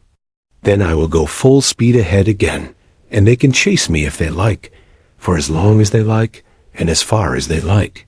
Now mind and be ready to jump when I tell you, They piled on more coals, and the train shot into the tunnel, and the engine rushed and roared and rattled, till at last they shot out at the other end into fresh air in the peaceful moonlight, and saw the wood lying dark and helpful upon either side of the line. The driver shut off steam and put on brakes. The toad got down on the step, and as the train slowed down to almost a walking pace, he heard the driver call out, "Now, jump." Toad jumped, rolled down a short embankment, picked himself up unhurt, scrambled into the wood and hid. Peeping out, he saw his train get up speed again and disappear at a great pace. Then out of the tunnel burst the pursuing engine, roaring and whistling, her motley crew waving their various weapons and shouting, "Stop! Stop! Stop!" When they were past, the toad had a hearty laugh, for the first time since he was thrown into prison. But he soon stopped laughing, when he came to consider that it was now very late and dark and cold, and he was in an unknown wood with no money, and no chance of supper, and still far from friends and home. And the dead silence of everything, after the roar and rattle of the train, was something of a shock. He dared not leave the shelter of the trees, so he struck into the wood, with the idea of leaving the railway as far as possible behind him. After so many weeks within walls, he found the wood strange and unfriendly, and inclined, he thought, to make fun of him. Nightjars, sounding their mechanical rattle, made him think that the wood was full of searching warders, closing in on him. An owl, swooping noiselessly towards him, brushed his shoulder with its wing, making him jump with the horrid certainty that it was a hand, then flitted off, moth-like, laughing its low ho, ho, which Toad thought in very poor taste. Once he met a fox, who stopped, looked him up and down in a sarcastic sort of way, and said, "Hello, washerwoman. Half a pair of socks and a pillowcase short this week. Mind it doesn't occur again," and swaggered off, sniggering. Toad looked about for a stone to throw at him, but could not succeed in finding one, which vexed him more than anything. At last, cold, hungry, and tired out, he sought the shelter of a hollow tree, where with branches and dead leaves he made himself as comfortable a bed as he could, and slept soundly till the morning. Asterisk. The water rat was restless, and he did not exactly know why. To all appearance the summer's pomp was still at fullest height, and although in the tilled acres green had given way to gold, though rowans were reddening, and the woods were dashed here and there with a tawny fierceness, yet light and warmth and color were still present in undiminished measure, clean of any chilly premonitions of the passing year. But the constant chorus of the orchards and hedges had shrunk to a casual evensong from a few yet unwearied performers. The robin was beginning to assert himself once more, and there was a feeling in the air of change and departure. The cuckoo, of course, had long been silent, but many another feathered friend, for months a part of the familiar landscape and its small society, was missing too, and it seemed that the ranks thinned steadily day by day. Rat, ever observant of all winged movement, saw that it was taking daily a southing tendency, and even as he lay in bed at night, he thought he could make out, passing in the darkness overhead, the beat and quiver of impatient pinions, obedient to the peremptory call. Nature's grand hotel has its season, like the others. As the guests one by one pack, pay, and depart, and the seats at the table-head shrink pitifully at each succeeding meal. As suites of rooms are closed, carpets taken up, and waiters sent away, those boarders who are staying on, in pension, until the next year's full reopening, cannot help being somewhat affected by all these flittings and farewells, this eager discussion of plans, routes, and fresh quarters, this daily shrinkage in the stream of comradeship. One gets unsettled, depressed, and inclined to be querulous. Why this craving for change? Why not stay on quietly here, like us, and be jolly? You don't know this hotel out of the season, and what fun we have among ourselves. We fellows who remain and see the whole interesting year out. All very true. No doubt the others always reply. We quite envy you, and some other year perhaps. But just now we have engagements, and there's the bus at the door, our time is up. So they depart, with a smile and a nod, and we miss them, and feel resentful. The rat was a self-sufficing sort of animal, rooted to the land, and whoever went, he stayed. Still, he could not help noticing what was in the air, and feeling some of its influence in his bones. It was difficult to settle down to anything seriously, with all this flitting going on. Leaving the waterside, where rushes stood thick and tall, in a stream that was becoming sluggish and low, he wandered country wards, crossed a field or two of pasturage already looking dusty and parched, and thrust into the great sea of wheat, yellow, wavy, and murmurous, full of quiet motion and small whisperings. Here he often loved to wander, through the forest of stiff, strong stalks that carried their own golden sky away over his head, a sky that was always dancing, shimmering, softly talking, or swaying strongly to the passing wind, and recovering itself with a toss and a merry laugh.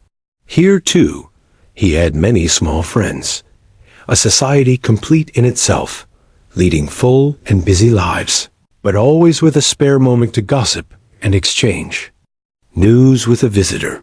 Today, however, though they were civil enough, the field mice and harvest mice seemed preoccupied. Many were digging and tunneling busily. Others, gathered together in small groups, examined plans and drawings of small flats, stated to be desirable and compact, and situated conveniently near the stores. Some were hauling out dusty trunks and dress baskets. Others were already elbow-deep packing their belongings, while everywhere piles and bundles of wheat, oats, barley, beech mast, and nuts lay about ready for transport. "Here's old Ratty," they cried as soon as they saw him. "Come and bear a hand, Rat, and don't stand about idle." "What sort of games are you up to?" said the water rat severely. "You know it isn't time to be thinking of winter quarters yet, by a long way." "Oh yes, we know that," explained a field mouse rather shamefacedly. "But it's always as well to be in good time, isn't it? We really must get all the furniture and baggage and stores moved out of this before those horrid machines begin clicking round the fields.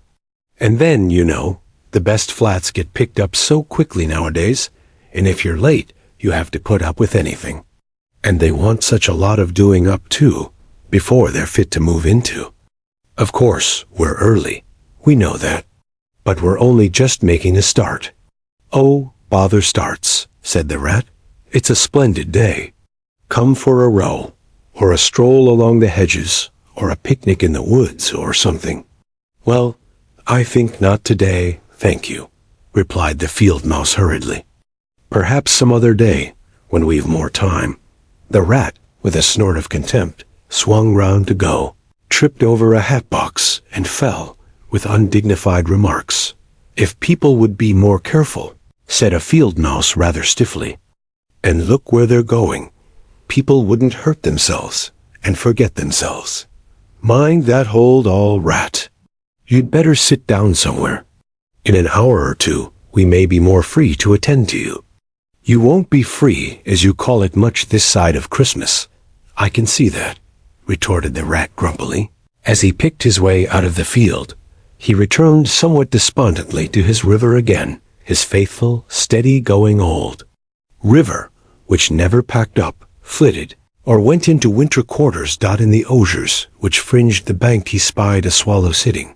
Presently it was joined by another, and then by a third, and the birds, fidgeting restlessly on their bough, talked together earnestly and low. "What, already?" said the rat, strolling up to them. "What's the hurry? I call it simply ridiculous."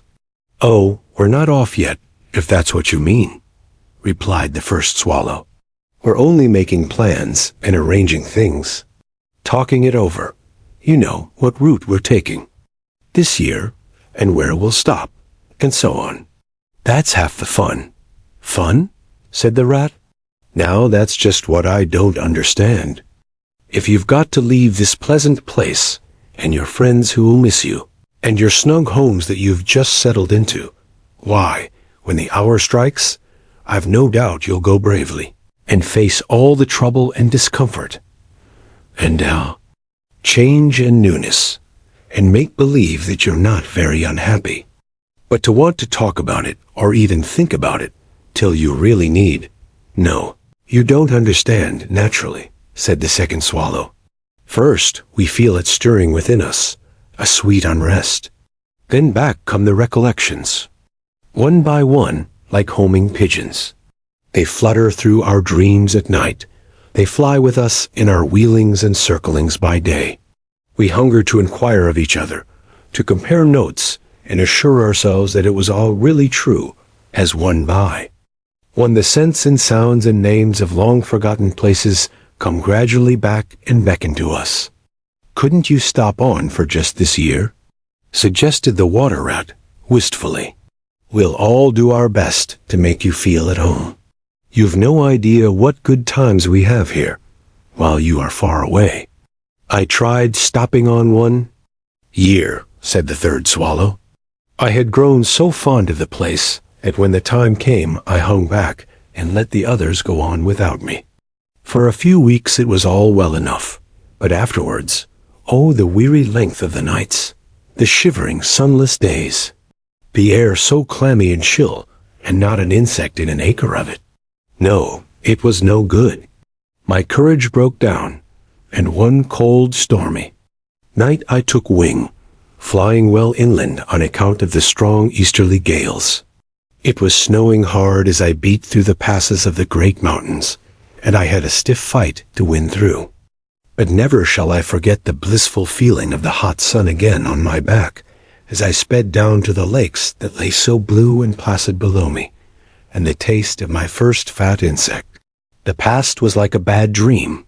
The future was all happy holiday.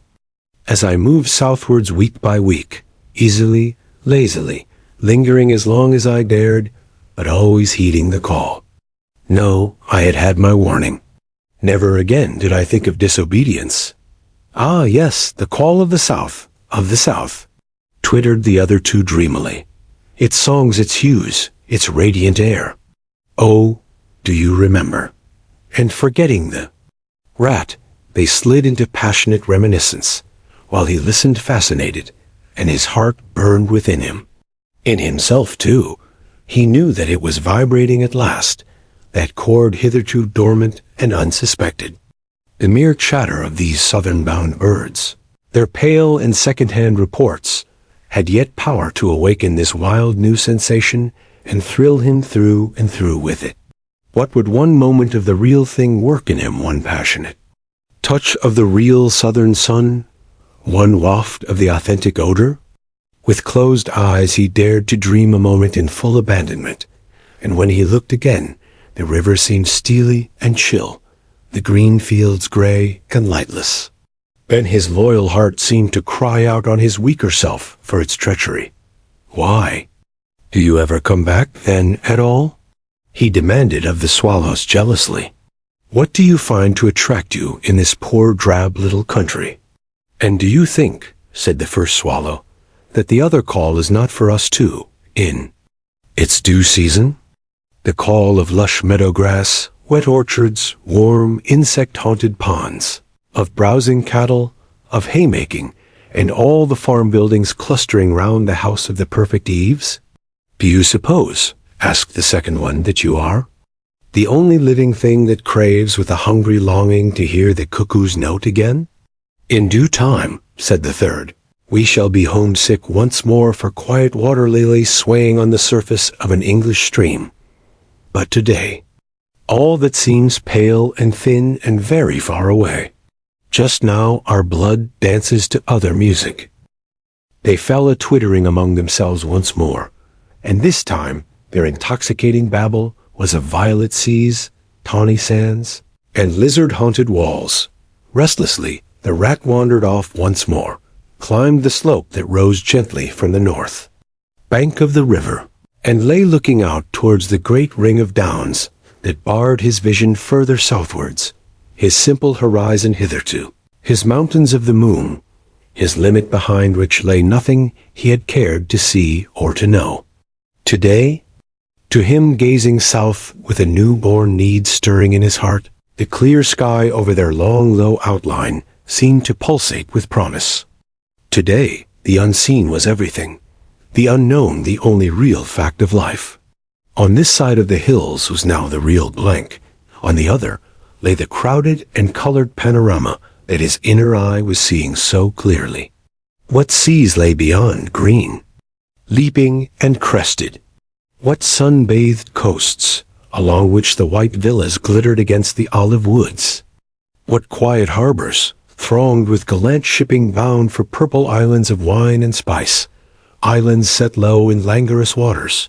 He rose and descended riverwards once more, then changed his mind and sought the side of the dusty lane.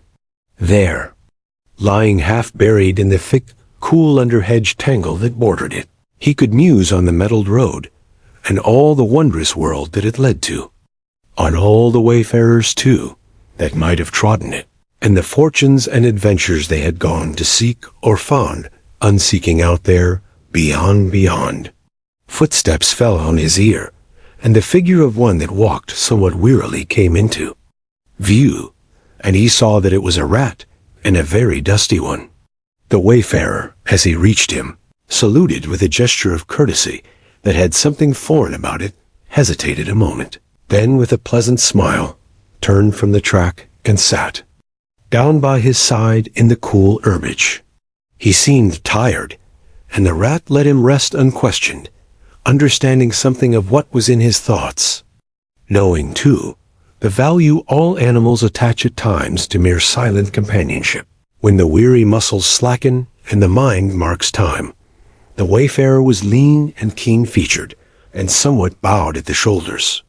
His paws were thin and long, his eyes much wrinkled at the corners, and he wore small gold ear-rings in his neatly set, well-shaped ears. His knitted jersey was of a faded blue. His breeches, patched and stained, were based on a blue foundation, and his small belongings that he carried were tied up in a blue cotton handkerchief. When he had rested a while, the stranger sighed, snuffed the air, and looked about him. That was clover, that warm whiff on the breeze, he remarked.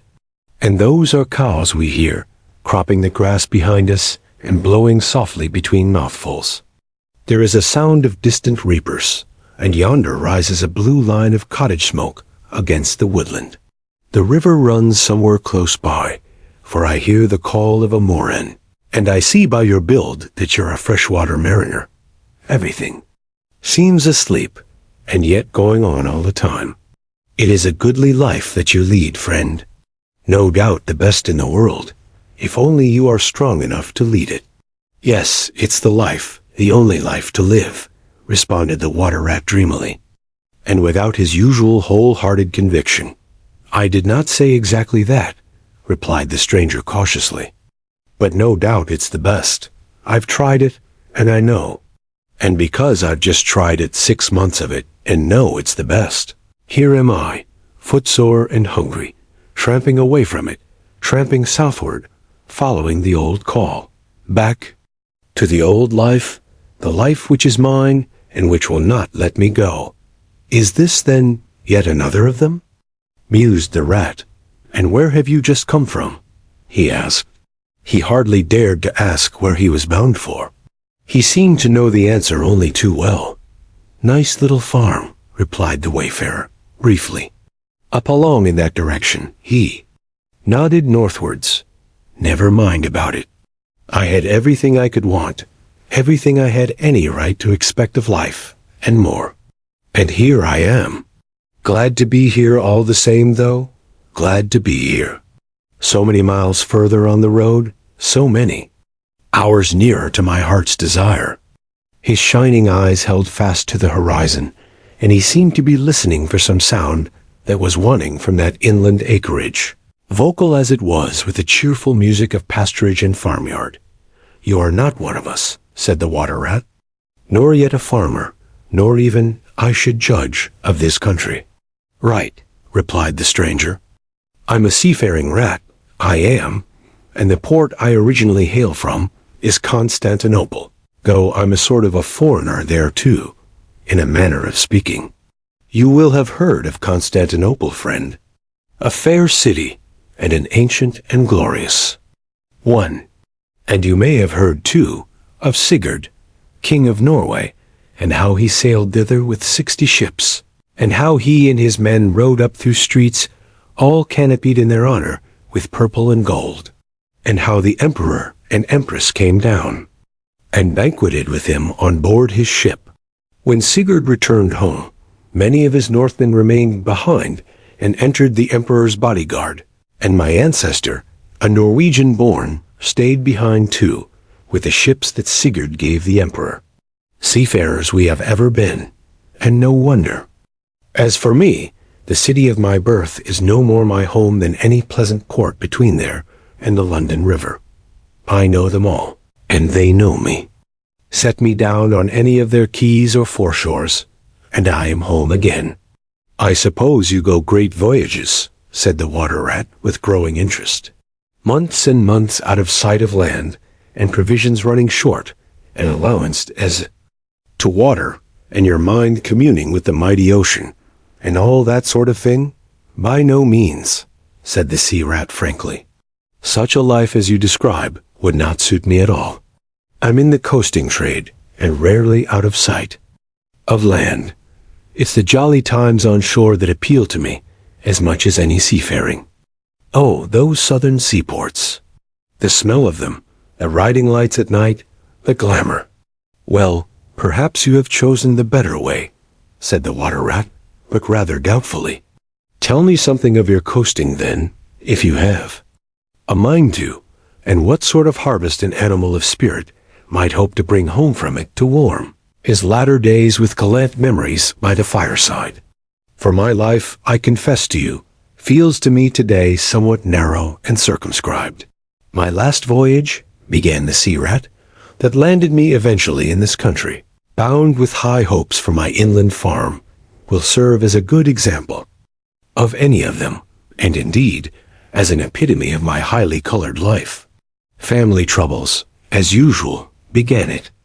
The domestic storm cone was hoisted, and I shipped myself on board a small trading vessel bound from Constantinople by classic seas whose every wave throbs with a deathless memory to the Grecian islands and the Levant. Those were golden days, and balmy nights. In and out of harbor, all the time old friends everywhere sleeping in some cool temple or ruined cistern during the heat of the day, feasting and song after sundown, under great stars set in a velvet sky. Thence we turned and coasted up the Adriatic, its shores swimming in an atmosphere of amber, rose, and aquamarine. We lay in wide landlocked harbors. We roamed through ancient and noble cities, until at last one morning, as the sun rose royally behind us, we rode into Venice down a path of gold. Oh, Venice is a fine city, wherein a rat can wander at his ease and take his pleasure, or, when weary of wandering, can sit at the edge of the Grand Canal at night, feasting with his friends, when the air is full of music and the sky full of stars, and the lights flash and shimmer on the polished steel prows of the swaying gondolas, packed so that you could walk across the canal on them from side to side. And then the food? Do you like shellfish? Well, we won't linger over that. Now, he was silent for a time, and the water rat, silent too and enthralled, floated on dream canals, and heard a phantom song pealing high between vaporous gray wave-lapped walls. Asterisk southwards we sailed again at last, continued the sea rat, coasting down the Italian shore, till finally we made Palermo, and there I quitted for a long happy spell on shore. I never stick too long to one ship. One gets narrow-minded and prejudiced. Besides, Sicily is one of my happy hunting grounds.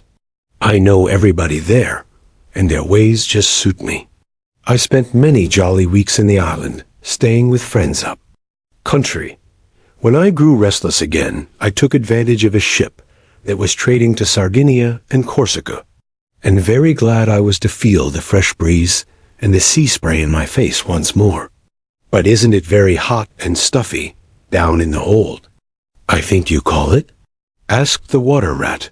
The seafarer looked at him with the suspicion of a wink.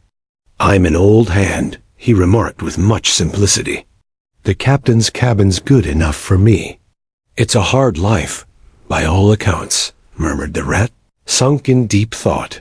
For the crew it is, replied the seafarer gravely. Again with the ghost of a wink. From Corsica, he went on, I made use of a ship that was taking wine to the mainland. We made a lacio in the evening, lay to, hauled up our wine casks, and hove them overboard, tied one to the other by a long line. Then the crew took to the boats and rowed shorewards, singing as they went, and drawing after them the long bobbing procession of casks, like a mile of porpoises. On the sands they had horses waiting, which dragged the casks up the steep street of the little town, with a fine rush and clatter and scramble. When the last cask was in, we went and refreshed and rested, and sat late into the night, drinking with our friends. And next morning I took to the great olive woods for a spell and a rest. For now I had done with islands for the time, and ports and shipping were plentiful. So I led a lazy life among the peasants, lying and watching them work, or stretched, high on the hillside with the blue Mediterranean far below me. And so at length, by easy stages, and partly on foot, partly by sea, to Marseille, and the meeting of old shipmates, and the visiting of great ocean-bound vessels, and feasting once more. Talk of shellfish. Why, sometimes I dream of the shellfish, of Marseille, and wake up crying. That reminds me, said the polite water rat. You happened to mention that you were hungry, and I ought to have spoken earlier. Of course, you will stop and take your midday meal with me? My hole is close by. It is some time past noon, and you are very welcome to whatever there is. Now I call that kind and brotherly of you, said the sea rat. I was indeed hungry. When I sat down, and ever since I inadvertently happened to mention shellfish, my pangs have been extreme. But couldn't you fetch it along out here? I am none too fond of going under hatches, unless I'm obliged to. And then, while we eat, I could tell you more concerning my voyages, and the pleasant life I lead at least. It is very pleasant to me, and by your attention, I judge it commends itself to you. Whereas if we go indoors, it is 100 to 1 that I shall presently fall asleep. That is indeed an excellent suggestion, said the water rat, and hurried off home. There he got out the luncheon basket and packed a simple meal in which, remembering the stranger's origin and preferences, he took care to include a yard of long French bread, a sausage out of which the garlic sang, some cheese which lay down and cried, and a long-necked straw-covered flask wherein lay bottled sunshine shed and garnered on far southern slopes. Thus laden, he returned with all speed, and blushed for pleasure at the old seaman's commendations of his taste and judgment, as together they unpacked the basket and laid out the contents on the grass by the roadside. The sea rat, as soon as his hunger was somewhat assuaged, continued the history of his latest voyage, conducting his simple hearer from port to port of Spain, landing him at Lisbon, Oporto, and Bordeaux, introducing him to the pleasant harbors of Cornwall and Devon, and so up the channel to that final quayside, where, landing after winds long contrary, storm-driven and weather-beaten, he had caught the first magical hints and heraldings of another spring, and fired by these, had sped on a long tramp inland, hungry for the experiment of life on some quiet farmstead, very far from the weary beating of any sea. Spellbound and quivering with excitement, the water rat followed the adventurer league by league, over stormy bays, through crowded roadsteads, across harbor bars on a racing tide, up winding rivers that hid their busy little towns round a sudden turn, and left him with a regretful sigh planted at his dull inland farm, about which he desired to hear nothing. By this time their meal was over, and the seafarer, refreshed and strengthened, his voice more vibrant, his eye lit with a brightness that seemed caught from some faraway sea beacon, filled his glass with the red and glowing vintage of the south, and leaning towards the water rat, compelled his gaze and held him, body and soul, while they talked. Those eyes were of the changing foam-streaked gray-green of leaping northern seas. In the glass shone a hot ruby that seemed the very heart of the south, beating for him who had courage to respond to its pulsation. The twin lights, the shifting, gray and the steadfast red, mastered the water rat and held him bound, fascinated, powerless. The quiet world outside their rays receded far away and ceased to be. And the talk, the wonderful talk, flowed on, or was it speech entirely? Or did it pass at times into song shanty of the sailors weighing the dripping anchor, sonorous hum of the shrouds in a tearing northeaster, ballad of the fisherman hauling his nets at sundown against an apricot sky, chords of guitar and mandolin from gondola or cahique? Did it change into the cry of the wind, plaintive at first, angrily shrill as it freshened, rising to a tearing whistle, sinking to a musical trickle of air from the leach of the bellying sail? All these sounds the spellbound listener seemed to hear, and with them the hungry complaint of the gulls and the sea mews, the soft thunder of the breaking wave, the cry of the protesting shingle. Back into speech again it passed, and with beating heart he was following the adventures of a dozen seaports, the fights, the escapes, the rallies, the comradeships, the gallant undertakings. Or he searched islands for treasure, fished in still lagoons, and dozed day long on warm white sand. Of deep-sea fishings he heard tell, and mighty silver gatherings of the mile-long net. Of sudden perils, noise of breakers on a moonless night, or the tall bows of the great liner taking shape overhead through the fog.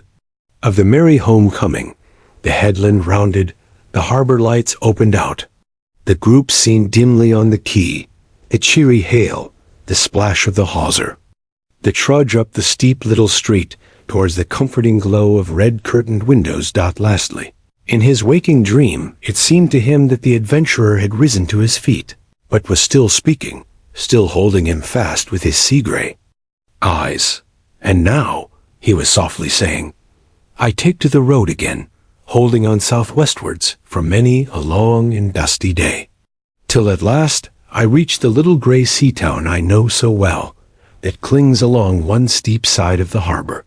There through dark doorways you look down flights of stone steps, overhung by great pink tufts of valerian, and ending in a patch of sparkling blue water. The little boats that lie tethered to the rings and stanchions of the old sea wall are gaily painted as those I clambered in and out of in my own childhood. The salmon leap on the flood tide, schools of mackerel flash and play past quaysides and foreshores, and by the windows the great vessels glide, night and day, up to their moorings, or forth to the open sea. There, sooner or later, the ships of all seafaring nations arrive, and there, at its destined hour, the ship of my choice will let go its anchor. I shall take my time, I shall tarry and bide, till at last the right one lies waiting for me, warped out into midstream, loaded low, her bowsprit pointing down harbor. I shall slip on board, by boat or a long hawser, and then one morning I shall wake to the song and tramp of the sailors, the clink of the capstan, and the rattle of the anchor chain coming merrily in. We shall break out the jib and the foresail. The white houses on the harbor side will glide slowly past us as she gathers steering way, and the voyage will have begun. As she forges towards the headland, she will clothe herself with canvas. And then, once outside, a sounding slap of great green seas as she heels to the wind, pointing south. And you will come too, young brother, for the days pass and never return, and the south still waits for you. Take the adventure, Heed the call, now ere the irrevocable moment passes.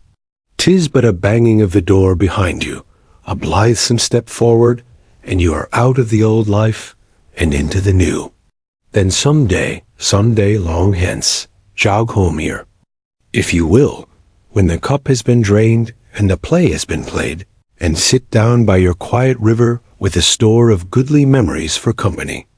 You can easily overtake me on the road, for you are young, and I am aging and go softly.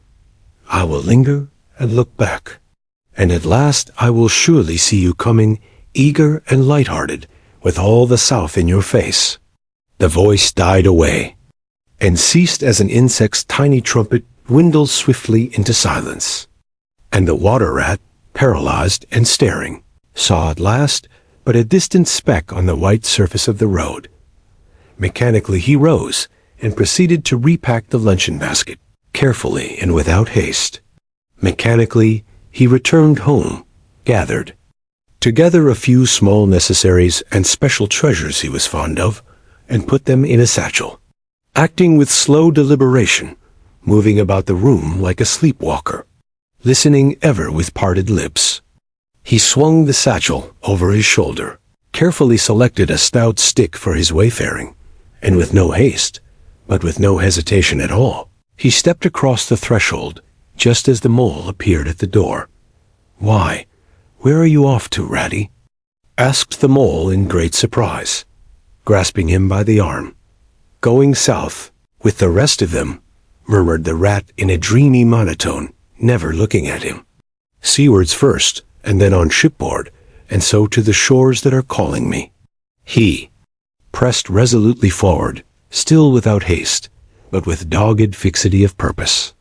But the mole, now thoroughly alarmed, placed himself in front of him, and looking into his eyes, saw that they were glazed and set and turned streaked and shifting. Gray, not his friend's eyes, but the eyes of some other animal. Grappling with him strongly, he dragged him inside, threw him down, and held him. The rat struggled desperately for a few moments, and then his strength seemed suddenly to leave him, and he lay still and exhausted, with closed eyes, trembling. Presently the mole assisted him to rise, and placed him in a chair, where he sat collapsed and shrunken into himself, his body shaken by a violent shivering, passing in time into an hysterical fit of dry sobbing. Mole made the door fast, threw the satchel into a drawer and locked it, and sat down quietly on the table by his friend, waiting for the strange seizure to pass. Gradually the rat sank into a troubled doze, broken by starts and confused murmurings of things strange and wild and foreign to the unenlightened mole. And from that he passed into a deep slumber.